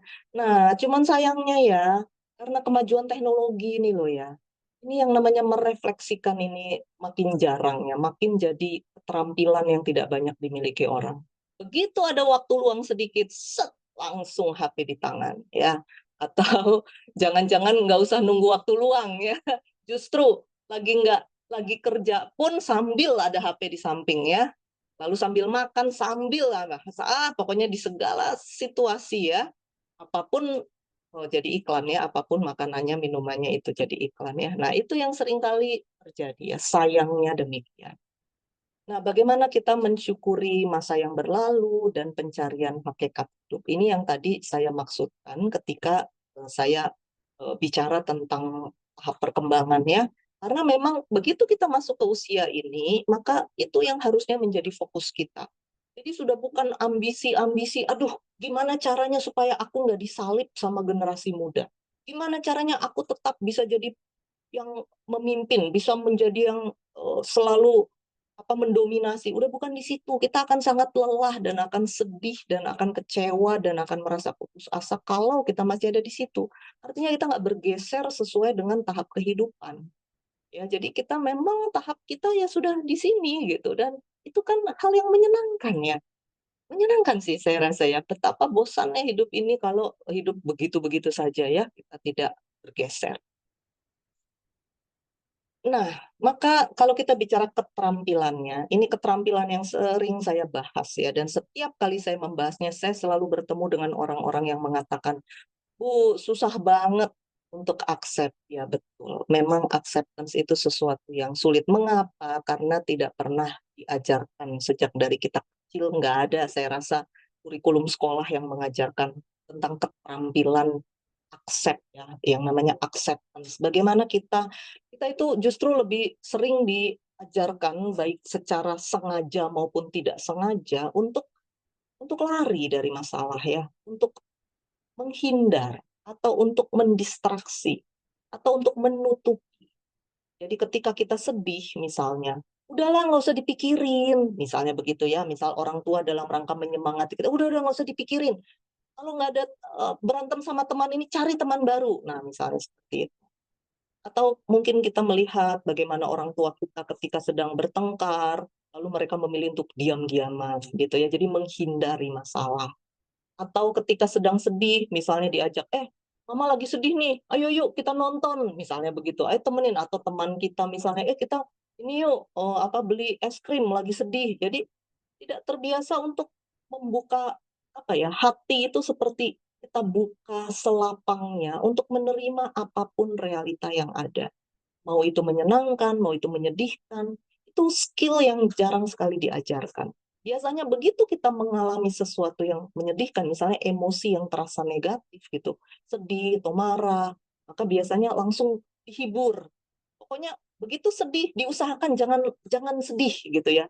Begitu kesel, diusahakan gimana marahnya supaya reda gitu. Jadi itu kemudian lama-lama membuat kita jadi nggak mengerti bahwa kita harusnya terbuka terhadap apa yang ada, itulah yang membuat kita jadi lebih tahan banting gitu ya, lebih lentur di dalam kehidupan, tidak gampang terluka, tidak gampang putus asa, karena kita mampu accept nih, accept ya, menerima kehidupan, ya, menerima realita apa adanya, ya, apa yang tersedia di depan mata sekarang saat ini. Sekali lagi, kemajuan teknologi sangat mengganggu hal ini. Mengapa? Karena kita jadi jarang sekali hidup dalam realita. Lebih sering hidup di dunia maya. Sehingga akhirnya kadang-kadang agak sulit tuh membedakan antara dunia maya dengan dunia nyata. Misal ya, ketika dulu saya ingat banget film apa yang booming banget ya waktu itu ya. Soal perselingkuhan. Apa ya? Layangan lepas Layang-layang layangan putus putus. kayaknya, Nah, ya itulah layang pokoknya ya. Lalu semua orang kayak meyakini suamiku pasti selingkuh gitu ya, karena di film itu suami selingkuh. Lalu kayak wah langsung berjaga-jaga, cekin handphone, cek lagi di mana, seakan-akan jadi udah nggak bisa membedakan bahwa ini nih film bukan realita. Dan orang yang ada di situ bukan suamimu, bukan dirimu gitu ya. Susah gitu batas-batasnya itu nggak jelas ya. Nah, jadi ketika kita mau accept, belajar accept, maka salah satu yang perlu kita terus hidupkan lagi adalah kemampuan kita hidup dalam realita. Nah, ini sesuatu yang memang harus dilatih. Ya, dalam sesi konseling saya banyak mengajarkan hal ini karena banyak sekali orang yang ternyata sudah nggak mampu lagi, nggak sadar bahwa mereka sudah tidak hidup dalam realita. Kebanyakan tuh hidupnya di pikiran. Jadi segala kecemasan, takut misalnya ya, misal anak kos di luar kota, terus aduh kalau nanti dia jatuh, aduh kalau kecelakaan, aduh kalau sakit. Sekarang coba kita pikir, misal ya, ya tentu kita tidak mendoakan, tapi misal pun benar dia sakit di sana, memangnya kita bisa terbang ke sana? Nggak bisa juga gitu ya. Jadi kan yang harus dikembangkan justru peristiwa itu membuat kita jadi mengerti, oh anakku sebenarnya siap atau tidak ya. Dia siap nggak? Kalau dia sakit, dia tahu nggak ya caranya mengatasinya? Bagaimana, apa yang harus dia lakukan? Nah itu kan sebenarnya jadi mengevaluasi diri kita sendiri, kita ini ibu yang baik atau tidak? Maksudnya kita udah ngajarin itu atau enggak? Dan bukan kemudian cemas, pikiran penuh gitu ya. Kita akan sangat sulit untuk accept kalau kita tidak menyadari betapa banyak kita tidak hidup di realita ya. Jadi hidup di pikiran. Kalau aja, kalau, aduh jangan-jangan ini atau apalah ya pikiran-pikiran yang banyak. Jadi menghadapi emptiness, bagaimana acceptance itu menolong ya? Itu kita bagaimana kita mengenali emosi, pikiran, pengalaman tanpa kita menghakimi, tanpa ada penolakan, tanpa berusaha menekan atau mengalihkan. Jadi kita terima saja apa adanya emosi kita. Misal kita sedang sedih, terima saja bahwa kita sedih. Iya, aku sedang sedih. Iya. Ya sudah nggak apa-apa. Nih ya kalau mau lebih detail ya memang kita mesti balik ke modul tentang regulasi emosi ya, atau kita bicara soal em, parents yang kemarin juga ada kita bicara emosi. Tapi kalau mau lebih detail di regulasi di modul emosi yang sebelumnya ya. Jadi bagaimana kita yang namanya menerima saja emosi itu adalah tentang bagaimana kita merasakan emosi dan bukan memikirkan emosi. Itu dua hal yang sangat berbeda ya. Jadi yang dimaksud di sini begitu kita accept ya. emosi apapun, itu bagaimana kita merasakan emosi, menerimanya begitu saja. Jadi kita terima saja bahwa tubuh kita rasanya kayak lebih, kayak lunglai ketika kita sedang merasa sedih ya, mata kita berkaca-kaca rasanya ingin menangis, ya menangis saja. Dada rasa sesak, ya sudah kita terima saja, iya, nanti itu semua akan berlalu. Ya, kita sudah belajar teorinya ya, kalau kita terima saja sebenarnya dalam 90 detik, ya, apa yang dilakukan otak sehingga menghasilkan sensasi emosi di tubuh kita itu sebenarnya dalam 90 detik akan berlalu. Ini sudah kita bahas ya sebelumnya. Jadi kalau kita berusaha menekan, mengalihkan gitu ya, itulah justru yang akan membuat emosi itu makin kuat terasa gitu. Karena misal kita sedih, ah udahlah nggak usah diinget, udahlah scrolling aja, scrolling HP. Kita scrolling, lalu nanti kita melihat, aduh kok orang-orang hidupnya bahagia, aduh kok anaknya masih bersama mereka, aduh senengnya ya masih liburan, wah bukannya kita sedih, senang malah tambah hati hancur itu, terus udah nggak usah rasain, udahlah apa ya, pergi shopping atau apalah yang kita lakukan lah ya untuk mengalihkan. Setelahnya kan akan balik lagi ke realita yang ada. Jadi cara yang paling efektif tentu saja dengan ya kita accept saja. Ya, tentu begitu saya ngomong accept saja kesannya mudah, ini tidak mudah ya, ini butuh latihan, itu, eee, skill yang memang harus dilatihkan. Jadi accept itu ya menerima saja apa adanya, tanpa pertanyaan, tanpa, berharapkan perubahan, tanpa judgement, terima saja. Misalnya hari ini hujan, iya hujan, terima saja, nggak usah pakai, "Kok hujan lagi ya, kenapa ya?" Misalnya seperti itu, atau hari ini terik, ya hari ini terik, ya. Nggak perlu kita, "Kenapa ya? Nih gara-gara orang-orang sih nih, jadi sekarang cuaca ini, apa namanya tuh, cuaca ekstrim karena pemanasan global." Ya loh, kita pikiran kita bisa kemana mana, sehingga akhirnya hal yang harusnya kita hadapi saat ini, akhirnya kita nggak bisa hadapi karena sibuk kita mikirin masa yang belum tentu akan tiba gitu ya, dalam pikiran kita. Nah, jadi acceptance itu kalau kita kaitkan dengan emptiness, itu bagaimana kita memberi ruang bagi perasaan-perasaan yang menyakitkan. Jadi misalnya kita ingat gitu ya, itu pun saya alami ketika anak saya di luar kota misalnya gitu ya, lalu saya lagi melewati satu daerah. Jadi dulu kami ada rutinitas tiap hari Sabtu, eee, pergi ke satu, dia akan basket, ya dia ikut tim basket dulu, lalu saya dan suami saya akan mengantar, lalu, parkir mobil di halaman, gym-nya dia basket itu, lalu saya dan suami akan, jogging sekitaran situ sampai maghrib gitu ya, sampai dia selesai, lalu kita sama-sama pulang, makan bersama, lalu pulang. Lalu hari Minggu, tiap kali hari Minggu berenang bertiga, pulang dari berenang, kemudian makan bersama dan pulang. Itu rutinitas bertahun-tahun. Jadi setiap saya melewati jalanan itu air mata tuh bisa menetes gitu ya. Dan bagaimana kita menghadapi itu dengan acceptance? Ya sudah, begitu air mata menetes, terima saja. Iya, ada apa nostalgic memory gitu ya. Begitu mengingat, iya. Nah, sekali lagi tergantung belief kita. Lalu apa yang mau kita pikirkan? Ya, kenapa ya? Waktu-waktu itu berlalu, kenapa ya? Dia nggak kecil terus. Apakah kita akan berpikir begitu? Nah, tapi kalau anak kecil terus, apa nggak kita yang panik ya? Ya, jadi atau kita akan berpikir, "Ah, betapa senangnya pernah ada momen-momen itu. Betapa bersyukurnya di masa-masa itu sempat ada masa kami bisa secara rutin berkegiatan bersama." Nah, itu kan belief yang berbeda akan memberi konsekuensi yang berbeda. Maka ketika walaupun air mata menetes tapi tetap tersenyum gitu ya. Nah, itu bagaimana kita menghadapi emptiness ya. Grieving itu coba kita jalani saja, terima saja. Jadi sebenarnya agak mirip ya, kalau grieving itu kan kita mulai dari denial misalnya, mmm, merasa bahwa, "Ah, aku pengen tetap ikut," misalnya anak, kos di luar kota, ntar kita tiap libur ke situ sebulan, misalnya begitu ya. Jadi ada denial, masih merasa harusnya bersama, ada rasa kesal, ada rasa marah, ada perasaan-perasaan yang negatif gitu ya, itu kan, siklusnya grieving ya, tergantung tentu saja sehilang apa, seberduka apa kita atas kepergian anak. Kadang juga belum tentu sampai sedemikian ya. Tetapi poinnya adalah bagaimana kita memberi ruang, kayak kita membuka hati kita, melapangkan hati kita dan membiarkan diri kita merasakan. Ya, merasakan apapun yang kita rasakan saat itu sebagai realita ketika kita sedang mengingat anak yang kemudian sudah tidak bersama dengan kita. Tanpa berusaha menghilangkan, tanpa melawan, tanpa mengabaikan. Coba deh Bapak Ibu lakukan. Itu akhirnya menjadi pengalaman emosi yang indah gitu ya. Bagaimana kemudian kita bisa gitu ya. Begitu kemudian 90 detik, nanti kalau sering dilatih lama-lama 30 detik, 20 detik emosi itu berlalu dan kita merasa tenang. Ya, dan itu akan membuat kita jauh lebih percaya diri. Karena kita tahu kita tidak dikendalikan oleh emosi kita. Jadi emosi itu datang dan pergi, diri kita ini stabil gitu ya. Nah, tetapi kalau kita tidak melakukan ini, kita tidak mampu acceptance, maka biasanya kita tuh labil banget ya.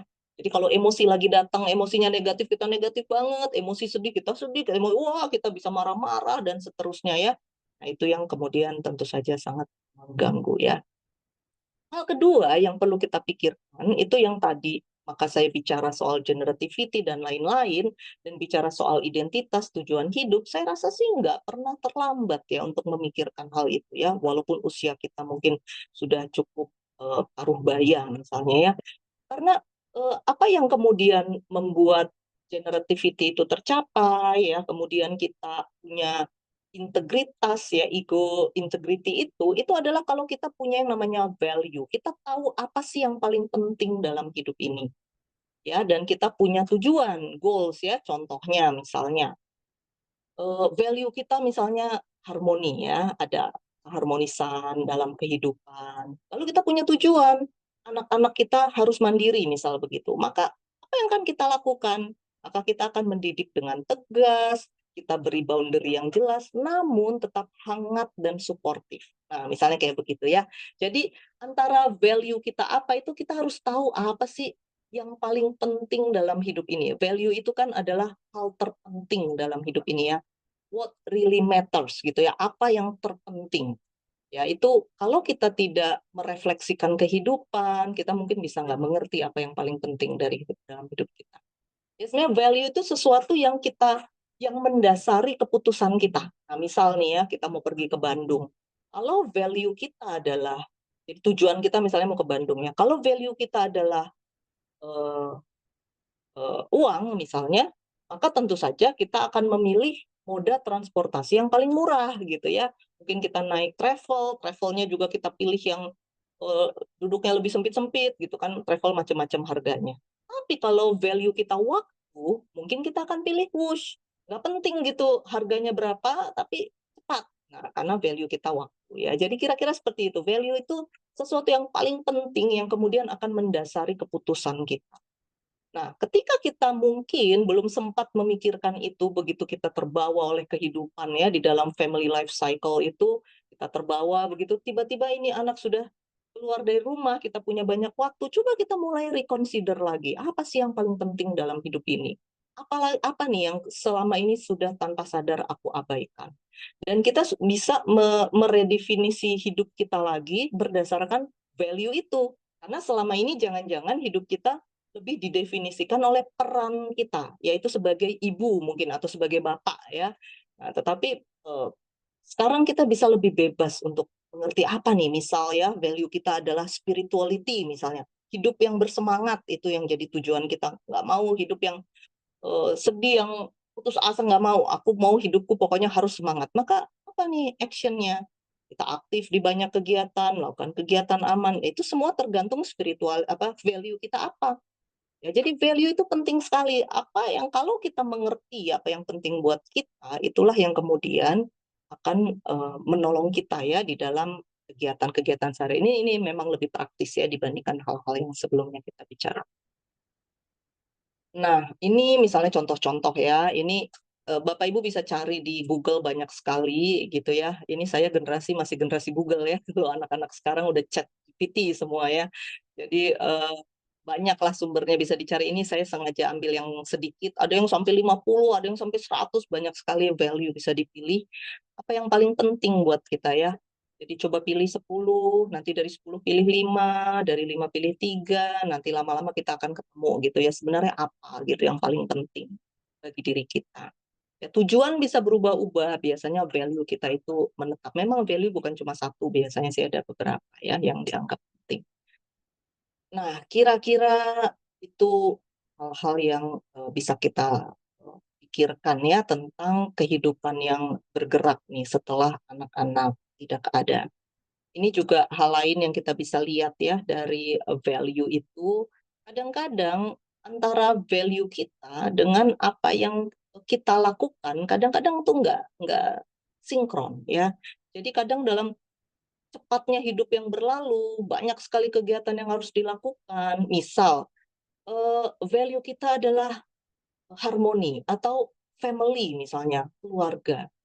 Tetapi ternyata yang lebih banyak waktu kita tanpa sadar, kita lebih banyak habiskan untuk misalnya mengejar ambisi, atau kita mengejarkan ambisi di dalam diri anak. Jadi misalnya memaksa anak les ini, les itu gitu ya misalnya. Padahal sebenarnya value kita keluarga. Keluarga itu yang paling penting buat kita. Tapi karena kehidupan yang bergerak, kecemasan, kita tidak belajar accept, kita tidak betul-betul mengerti tentang identitas, nggak mengerti tujuan hidup. Jadi ya sudah kita terbawa aja oleh fenomena sosial gitu ya. Ketika semua anak harus les ini, ya lo anak kita kita ikutin juga. Nah, mungkin ini adalah saat-saat kita mulai memikirkan lagi gitu. Selama ini yang aku lakukan itu konsisten nggak ya? Antara, value yang value-ku dengan apa yang aku lakukan. Nah, ini hal-hal yang juga bisa kita lakukan ya di masa-masa ini. Hal yang lebih praktis lagi, tentu saja begitu kita menyadari kita banyak waktu luang, maka hal pertama, ingat anak kita ini sudah dewasa ya, jadi jangan direcokin hidupnya, mentang-mentang kita banyak waktu luang. Ya, lalu kita kepo, lalu kita masih urusin anak kita, ya biarkanlah dia bertanggung jawab atas hidupnya, mumpung kita masih ada dan bisa menemani dia.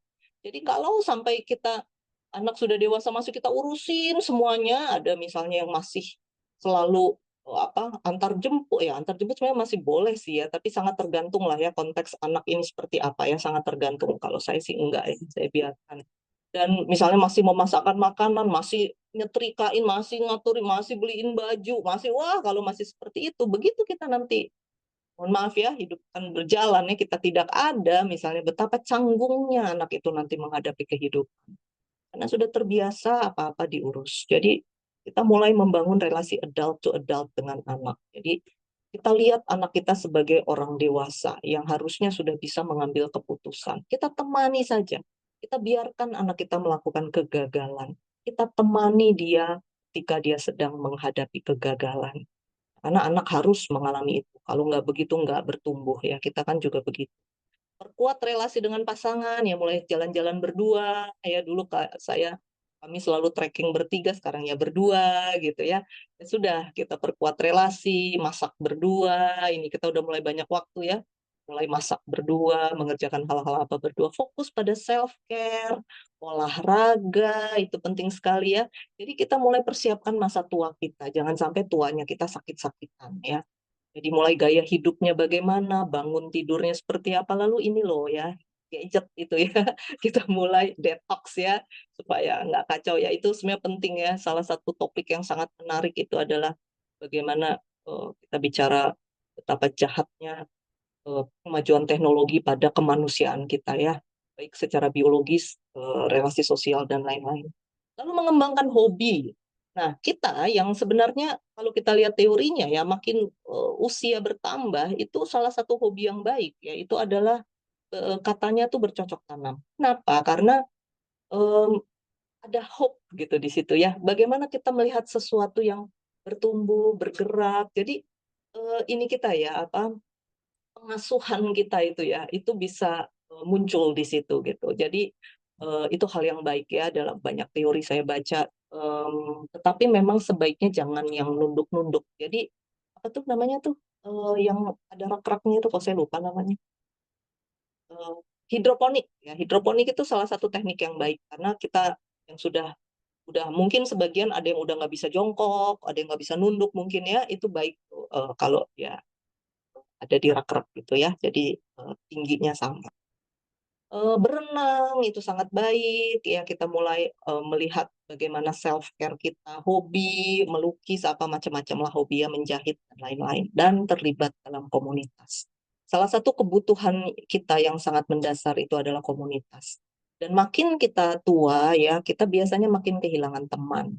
Jadi artinya kalau dulu teman itu kita dapat karena situasi, jadi ya karena kita berkegiatan begini begini begini ya dapat teman. Di saat seperti ini kita memang sudah harus mengupayakan untuk punya teman.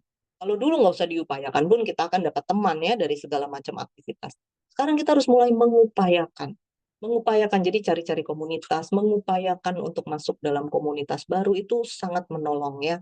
Sehingga kita tidak tidak lagi jadi merasa anak itu sebagai tujuan, ya, sehingga ketika anak pergi kita ngegandolin anak gitu. Nah ini banyak, cukup banyak sih ya saya lihat terjadi ya, itu cukup menyedihkan ya. Jadi anaknya juga terganggu, orang tua juga sebenarnya terganggu gitu. Jadi mari kita mulai pisahkan karena memang dengan anak keluar dari rumah itu artinya tujuan kita mengasuh dia sudah berhasil ya, dia berhasil hidup sendiri. Nah, ayo kita lakukan apa yang bisa kita lakukan, temukan tujuan yang mungkin selama ini nggak pernah kita pikirkan, dan kita mulai meredefinisi ulang banyak hal gitu ya, yang selama ini tidak bisa kita lakukan. Mungkin demikian yang saya bisa sampaikan. Saya kembalikan dulu ke Bu Eka kalau mungkin ada tanya jawab ya. Terima kasih Bapak Ibu. Terima kasih Bu Agape. Ah, Bapak Ibu, gimana? Eh, ada yang ingin bertanya? Pak Hendra, apa kabar? Silahkan, Pak Hendra. Ya, Ibu Agape, saya itu penasaran. Kalau semisal ya seperti keluarganya teman saya sekarang ini usia sudah hampir 50, anaknya itu beberapa tahun lalu itu meninggal, anak tunggal dan meninggal.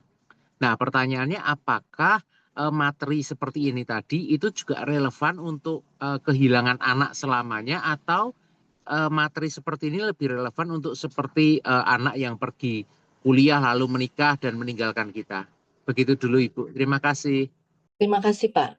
Saya rasa relevan ya karena kita bicara tentang em, penerimaan ya. Jadi begitu kita masuk dalam sebuah realita, ketika anak berpulang, tentu saja itu realita yang menyedihkan ya. Tapi itulah realita. Itulah realita. Jadi realitanya adalah anak kita sudah tidak lagi bersama-sama dengan kita. Memang duka citanya tentu saja berbeda ya, karena anak yang pergi pindah kota atau menikah lalu pindah rumah, itu kita akan masih bisa bertemu ya. Tapi bagi sebagian orang tua yang hidupnya itu memang memang tidak apa ya, saya mau menyebut tidak punya tujuan kok nggak tega juga, tapi itu banyak terjadi gitu ya. Orang tua yang eh, pada dasarnya manusia yang hidup tanpa tujuan. Nah, itu ya. Mau dia orang tua, mau bukan, banyak sekali manusia yang hidup nggak punya tujuan gitu. Hidup ya karena hidup gitu. Lalu ya udah ngikutin aja perjalanan hidup. Sehingga begitu ada anak, jadinya anak itulah yang jadi tujuan. Nah, sehingga ketika anak pergi, hilangnya tuh benar-benar seperti hilang tujuan. Nah, itu banyak terjadi tuh orang tua yang seperti itu. Jadi itu sebenarnya dimulai dari bukan karena ada anak lalu anaknya pergi, bukan itu. Karena pada dasarnya dari awal memang nggak punya tujuan hidup. Nah, di dalam konteks ini pun saya rasa itu hal yang ada relevansinya ya. Jadi saya saya terus terang saya sendiri pun berpikir-pikir ya. Bukan sekarang, udah lama. Sudah maksudnya sudah beberapa waktu saya berpikir-pikir ya, dari udah bertahun-tahun lah saya memikirkan hal ini. Bukan terus-terusan memikirkan, bukan ya. Tapi maksud saya pernah memikirkan hal ini dan beberapa saat kemudian saya pikirkan lagi, dan ketika saya menyiapkan materi ini saya pikirkan lagi, pikiran saya tetap sama sih, yaitu adalah bila Tuhan berkehendak ya, lalu anak saya dipanggil pulang ya, artinya anak saya meninggal, apa yang akan terjadi dengan diri saya? Saya memikirkan hal itu. Dan setiap kali saya memikirkan gitu ya, saya selalu sampai pada satu kesimpulan, saya pasti akan sangat sedih, sangat kehilangan. Tetapi kemudian saya akan hidup dengan kehilangan itu. Dan hidup saya terus berjalan. Jadi artinya apa yang menjaga kita dalam kehidupan adalah karena memang kita punya tujuan hidup. Jadi dari sejak apa ya, di dalam proses hidup kita, begitu kita ngerti untuk apa kita hidup, itu kehidupan akan pergi dan apa berubah begini dan begitu, kita akan stabil gitu. Karena tujuan kita kan ya, tujuan kita tuh jelas, anak itu adalah yang Tuhan berikan di dalam perjalanan hidup kita, lalu kita dikasih peran itu. Tapi sebenarnya kan hidup kita itu punya tujuan gitu. Ya, yang tidak tidak ter, apa attach pada anak gitu. Karena sejak kita diciptakan kan nggak ada itu anak gitu.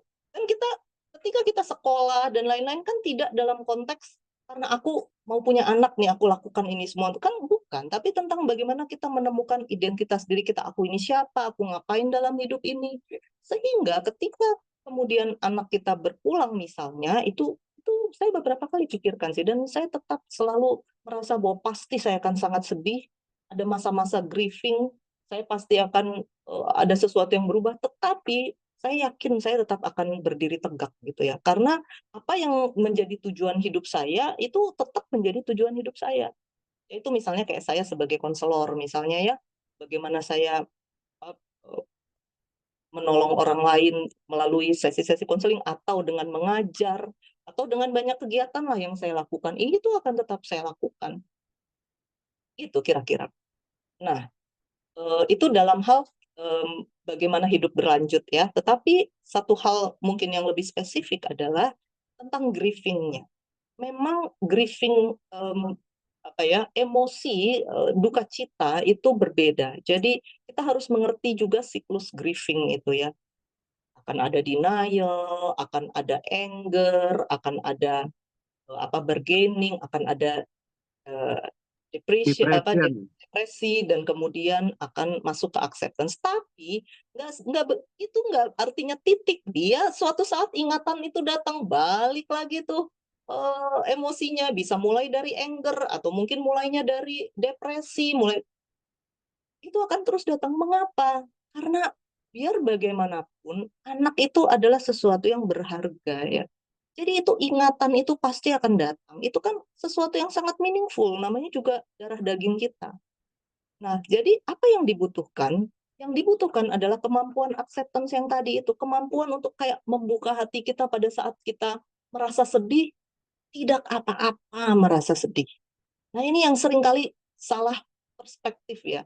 Orang merasa bahwa sedih itu harus, wah gimana caranya jangan sedih, gimana caranya jangan kecil, gimana caranya, itu padahal kan realita hidup gitu ya, dan itu sesuatu yang harus kita hadapi. Jadi ketika kita memang sedang sedih, menangislah, menangis.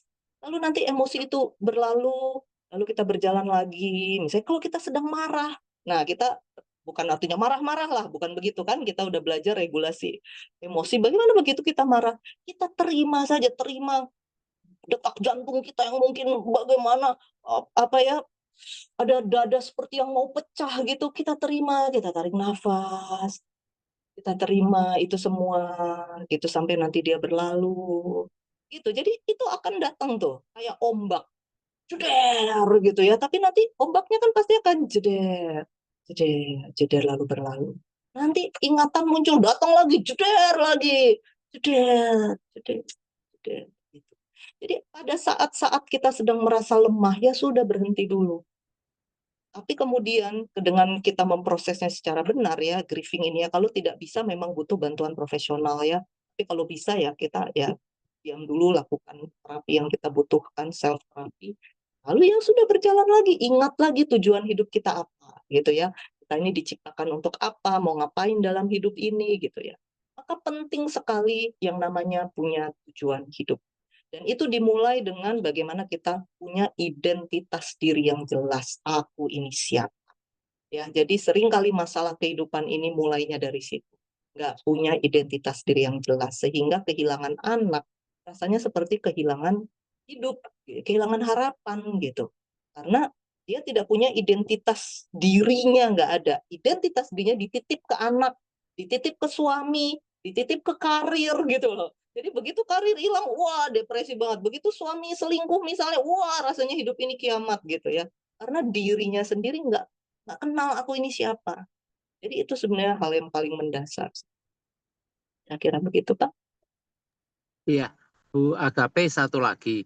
Ada orang yang saya kenal, dia sudah manula, dia tidak punya anak, dan pasangannya, suaminya juga sudah meninggal. Dia seorang diri, dia di panti jompo, cuman ya umurnya kok cukup panjang, meskipun dia tuh sudah nggak bisa ngapa-ngapain begitu ya. Nah, dia juga ada dalam kondisi yang bingung, maksudnya kok aku nggak mati-mati gitu ya. Aku tuh sudah nggak bisa apa-apa. Aku ini mau ngapain gitu ya. Nah, kalau untuk case yang seperti itu kan dia, ya kalau dibilang apakah dia punya identitas diri, mungkin tidak. Tapi di kondisi dia yang sudah lemah, nggak punya siapa-siapa, eh, ya ya cuman ada orang yang masih membiayai dia di panti jompo begitu aja. Tapi kan dia sudah feel so bad gitu ya Bu ya. Nah, kalau untuk bisa menghadapi kondisi begitu di teori tentang grief ini seperti apa ya Bu? Terima kasih. Kalau tentang grieving itu adalah kembali lagi tentang fleksibilitas emosinya itu. Jadi apa yang membuat kehidupan memburuk? Tentu saja saya belum mengalami ini ya. Saya baru membayangkan saja seperti apa saya nanti ya kalau saya ada dalam masa itu. Tentu saja artinya nih kita semua Bapak Ibu persiapkan masa tua kita ya. Kesehatan itu penting, olahraga, gaya hidup, makanan itu penting sekali. Itulah yang membuat karena ada orang-orang sampai 80 tahun, 90 tahun masih kuat jalan, gerak, dan lain-lain.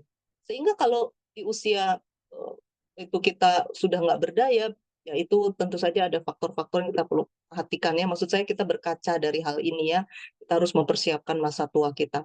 Nah, kalau bicara soal tadi yang Bapak bertanya bagaimana grieving ini relevan, maka saya rasa kalau memang secara fisik sudah nggak bisa ditolong, kalau betul ya, kalau betul secara fisik nggak bisa ditolong, setidak-tidaknya secara emosi itu dia bagaimana untuk, dan tentu saja ini tidak mudah ya, ini nggak mudah sama sekali, apalagi kalau dari muda belum pernah, dari masa-masa belum pernah melakukan ini, tapi itu mungkin satu hal yang bisa dilakukan. Jadi biasanya sih Pak, di usia-usia seperti ini, iman itu sangat mempengaruhi.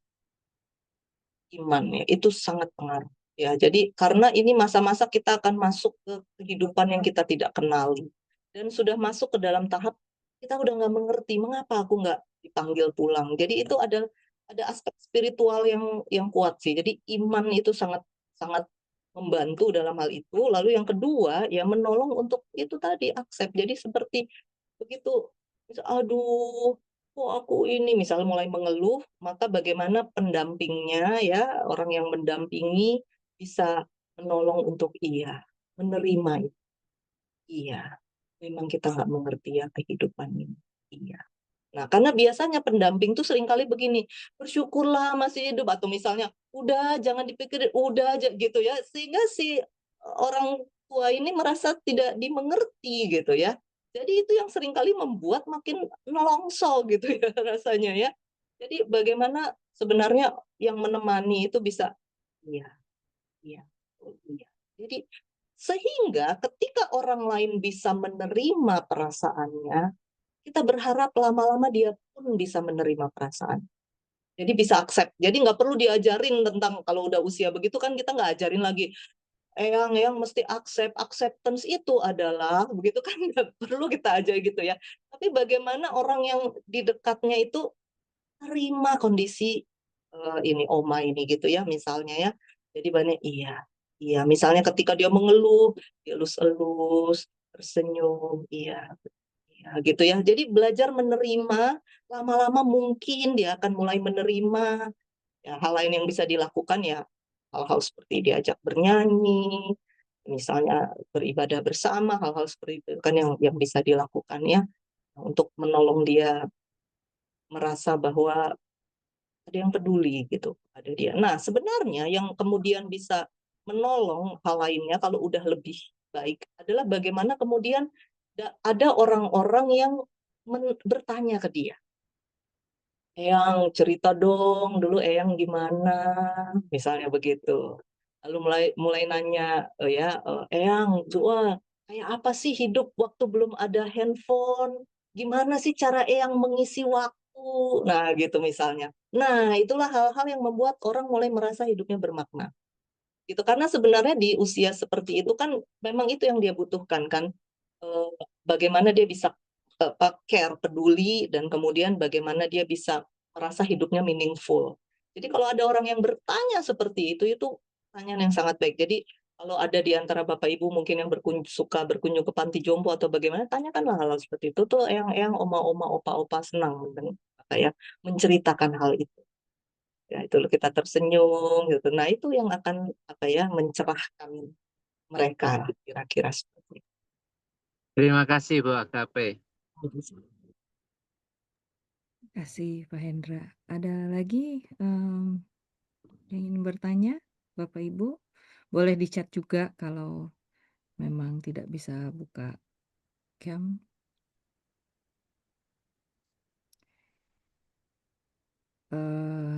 Kalau belum ada, mungkin dari saya, Bu. Jadi kira-kira kapan nih kami-kami ini perlu mulai memikirkan tujuan hidup, Bu? Nih bagi orang-orang mungkin yang sudah mulai masuk empty nest atau bahkan yang sedang mempersiapkan. Itu kan kayaknya tujuan hidup tadi paling penting tuh, supaya waktu, eee, kita berpisah sama anak, kita tetap bisa terus, bertahan, Bu. Iya. Kalau pertanyaannya kapan harus mulai memikirkan, mungkin 30 tahun lalu sih. Itu berarti dari usia masa setelah, di apa tuh, SMA, Ya, universitas? iya, iya, mulai dari Nah, kita membangun identitas diri itu kan berlangsung terus tuh, berlangsung mhm, terus sampai kita mulai masuk masa-masa 30-an tahun misalnya begitu ya, kita mulai ketemu karir, kan pencarian karir itu kan sebenarnya mhm, bagian dari pembangunan identitas diri ya. Tetapi misal ya itu sesuatu yang memang kita nggak mengerti, saya juga dulu nggak ngerti, untungnya saya kepentok gitu ya, kepentok masalah besar yang membuat saya harus diam sebentar gitu ya, sehingga akhirnya saya mulai berpikir tentang saya ini siapa sih, karena dulu saya benar-benar nggak ngerti saya ini siapa, dan apa namanya, iri banget ngeliat orang lain gitu, kok orang lain bakatnya jelas-jelas banget, kok aku ini orang yang tidak punya talenta. Dulu tuh saya merasa begitu-begitu, saya belum kenal diri saya karena itu hal yang tidak diasuhkan kepada saya gitu ya. Walaupun orang tua saya bukannya orang tua yang tidak peduli ya, orang tua saya orang tua yang baik, tapi memang tidak mengerti gitu ya bahwa itu hal yang penting dalam apa pembentukan, dalam pengasuhannya, sehingga bingung. Jadi akhirnya begitu saya mulai karena kepentok gitu, jadi terpaksa masuk dalam satu kegiatan yang ternyata begitu saya masuk ke kegiatan itu, saya mulai tahu loh, oh saya bisa ini, saya bisa itu gitu ya. Nah itu kemudian mulai tuh berkembang rasa percaya diri dan seterusnya.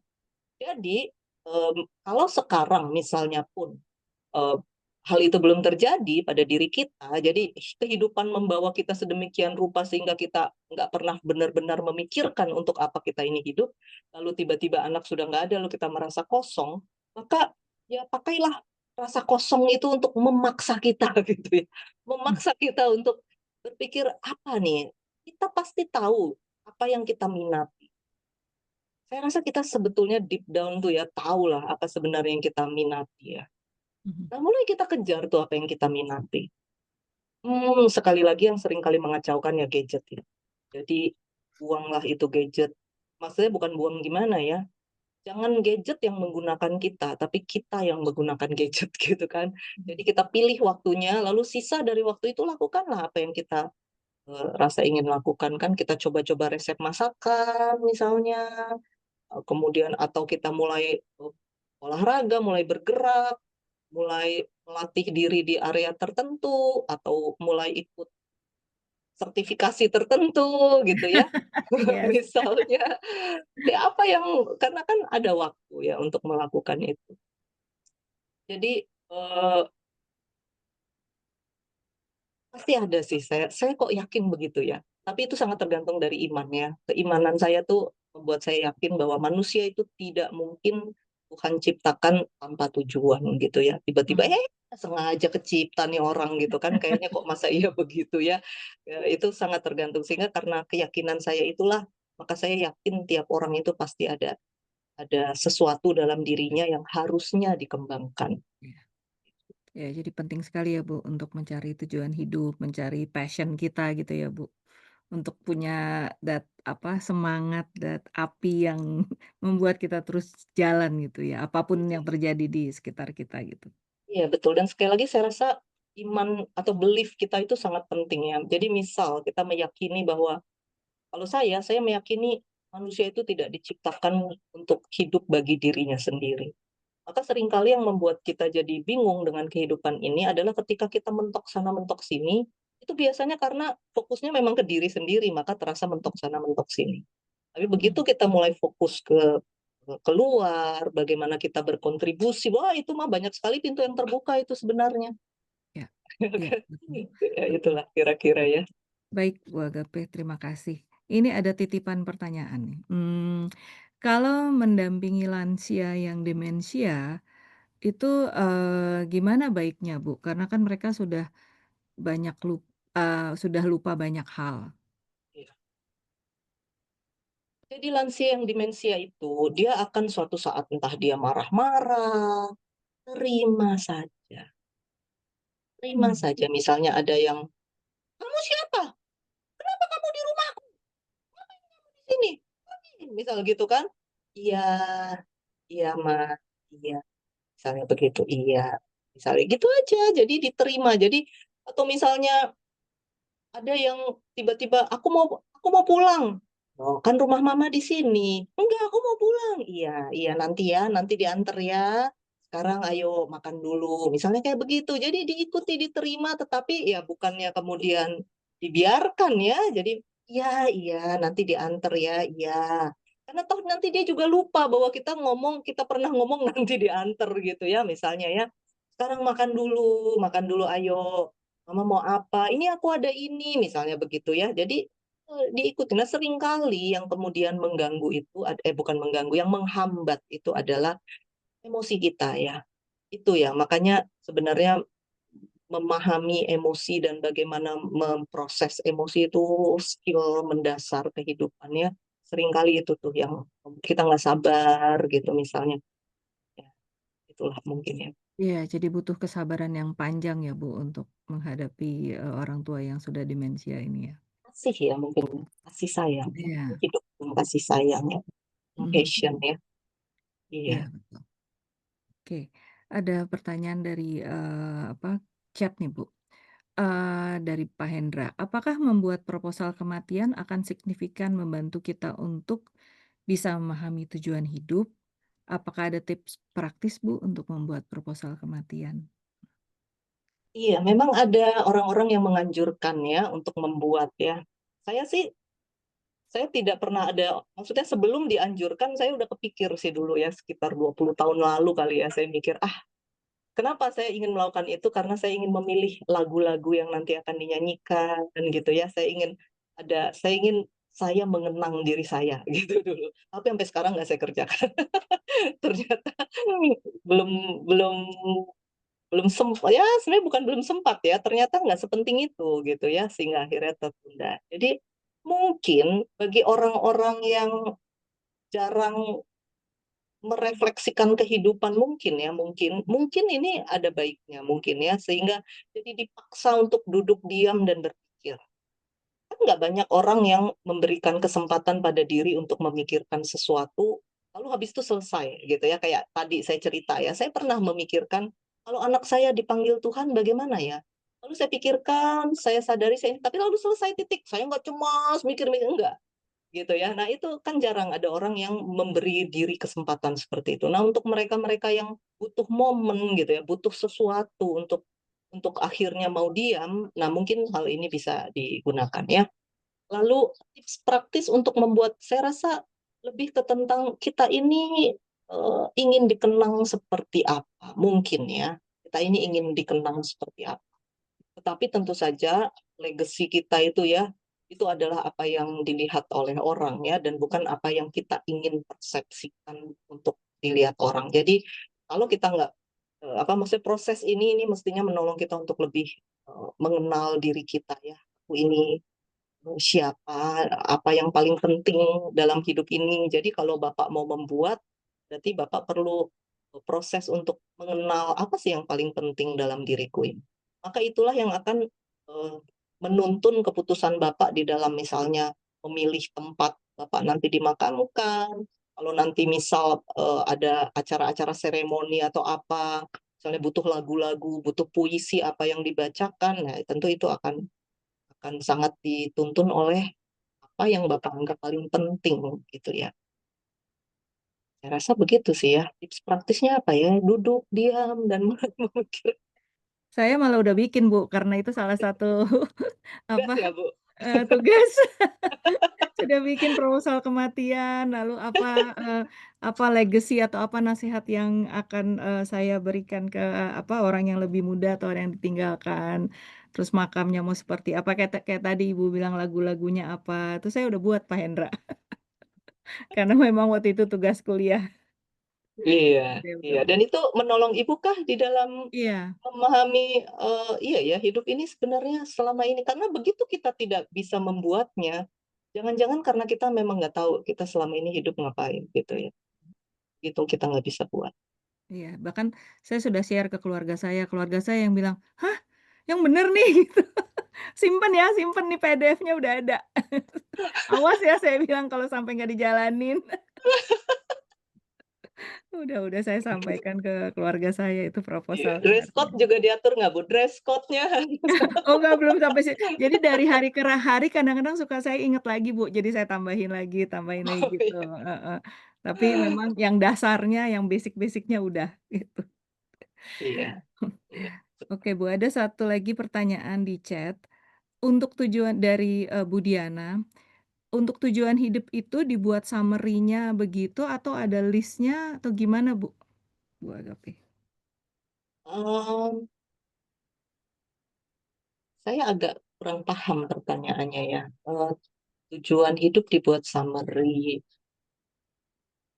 Eee, jadi tujuan hidup itu kan tentang sebenarnya tergantung ya, banyak teori tentang tujuan hidup. Ada yang membuat tujuan hidup itu sesuatu yang lebih semacam visi gitu ya. Jadi sesuatu yang sebenarnya memang, eee, sesuatu yang kita tuju tapi tidak dalam konteks konkret gitu ya. Tapi ada juga yang mengatakan tujuan hidup itu ya sesuatu yang harus konkret, yang bisa dicapai, yang kemudian kita bisa berubah-ubah tujuan hidup. Saya pikir dua-duanya bisa benar, yang satu lebih jangka pendek, yang satu lebih jangka panjang, mungkin begitu ya. Jadi tergantung apa yang saat ini sedang kita butuhkan ya. Jadi kalau memang kita mau bicara soal tujuan hidup ya tentu kita berpikir tentang untuk apa aku ini hidup. Untuk apa aku hidup? Apa yang akan aku lakukan dalam hidup ini? Apa yang membuat aku ini matter gitu ya, bermakna bagi kehidupan gitu ya.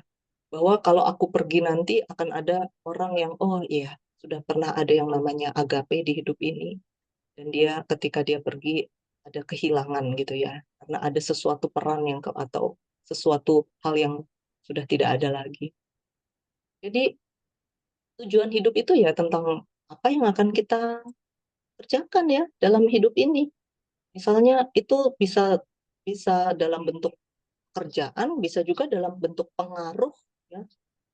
Bisa sesuatu yang bersifat peran, bisa juga sesuatu yang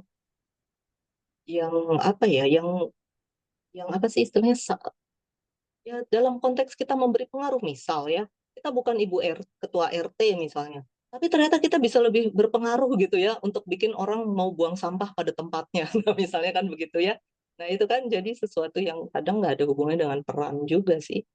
Jadi apa yang mau kita lakukan? Kalau saya, ya itu, ternyata untuk entah sampai tahun berapa, tujuan hidup saya adalah bagaimana saya bisa menjadi konselor yang bisa menolong orang-orang lebih mengenal dirinya dan kemudian bisa membuat keputusan yang lebih tepat dalam hidupnya.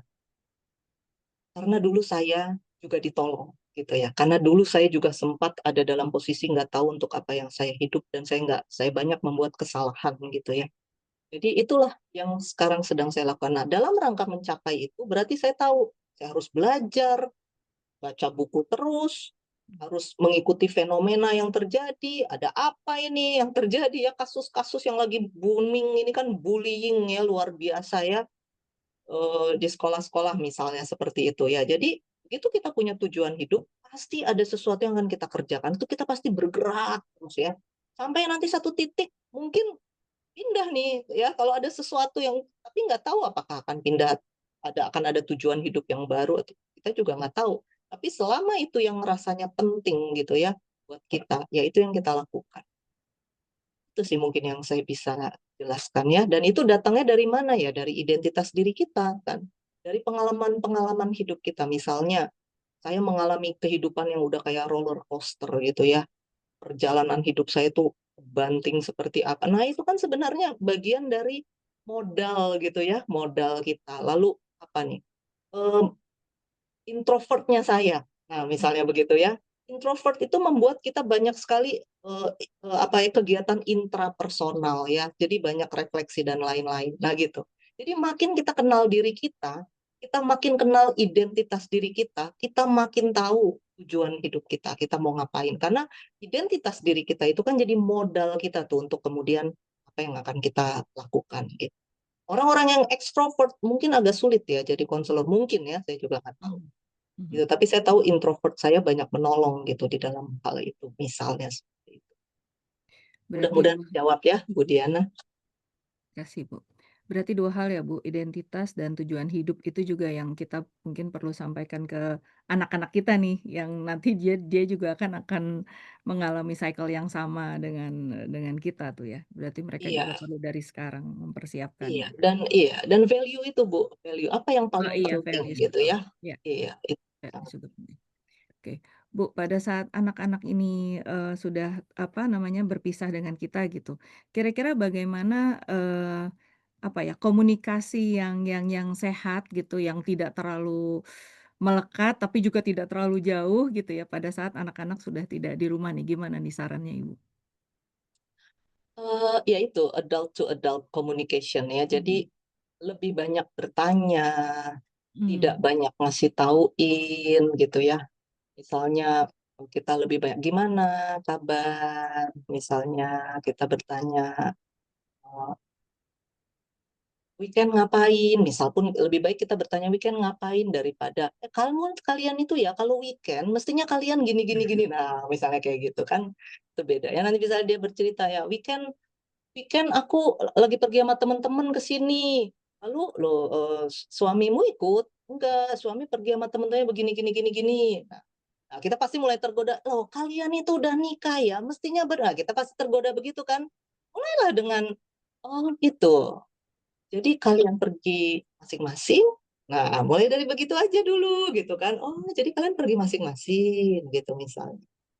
Nanti dengerin dulu anak ngomong apa gitu misalnya ya. "Ini sering atau tidak?" Misalnya gitu ya. Nanti yang akan bercerita itu mulai dengarkan anak bercerita apa gitu.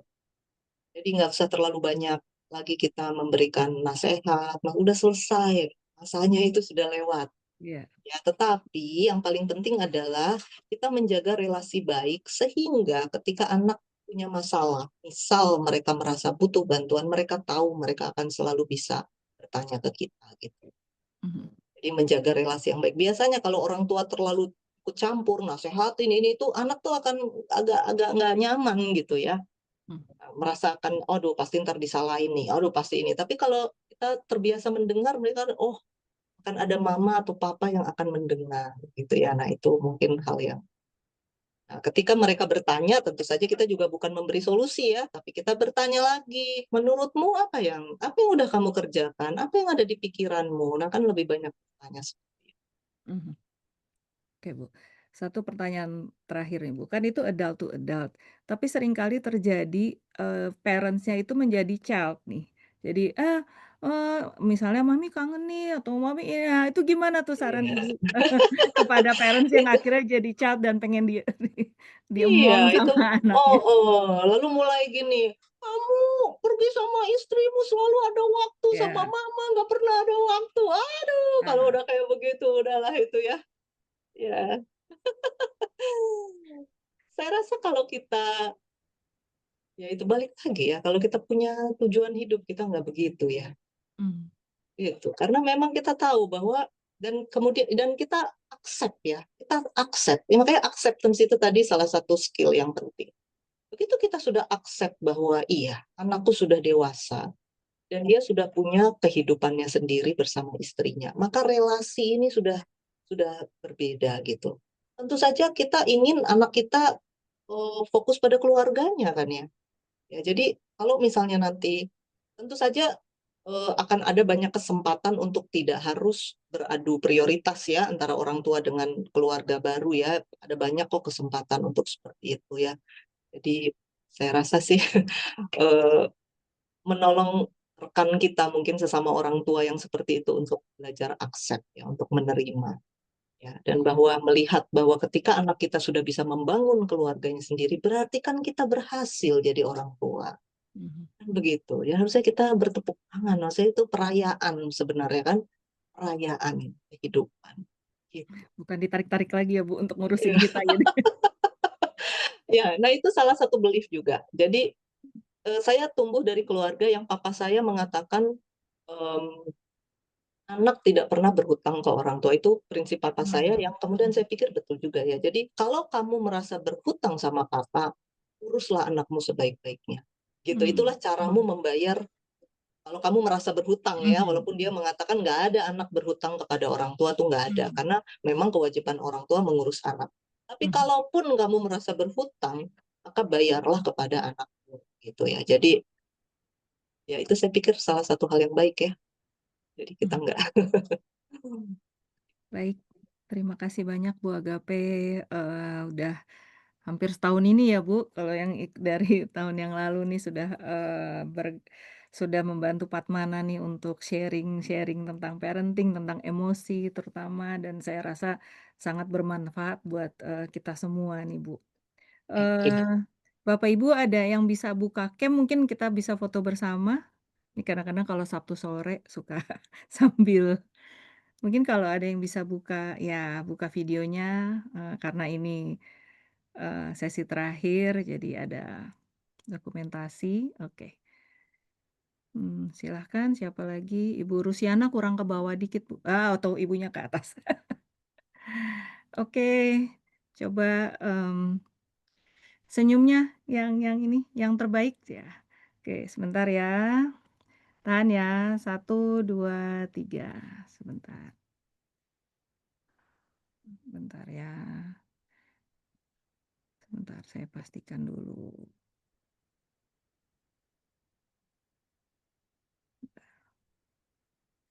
Oke baik. Oke Bapak Ibu terima kasih banyak sudah bergabung, mudah-mudahan bermanfaat dan, sehat semua dan nanti kita ketemu lagi entah di bulan depan atau mungkin di tahun depan dengan program-program Patmana yang lebih menarik. Terima kasih, selamat sore, terima kasih banyak Ibu Agape. Terima Terima kasih Bu kasih Ibu Agape, Agape. Selamat Ibu sore. Terima kasih Agape. Fatmana. Sampai ketemu lagi Bu. Patmana. Terima kasih.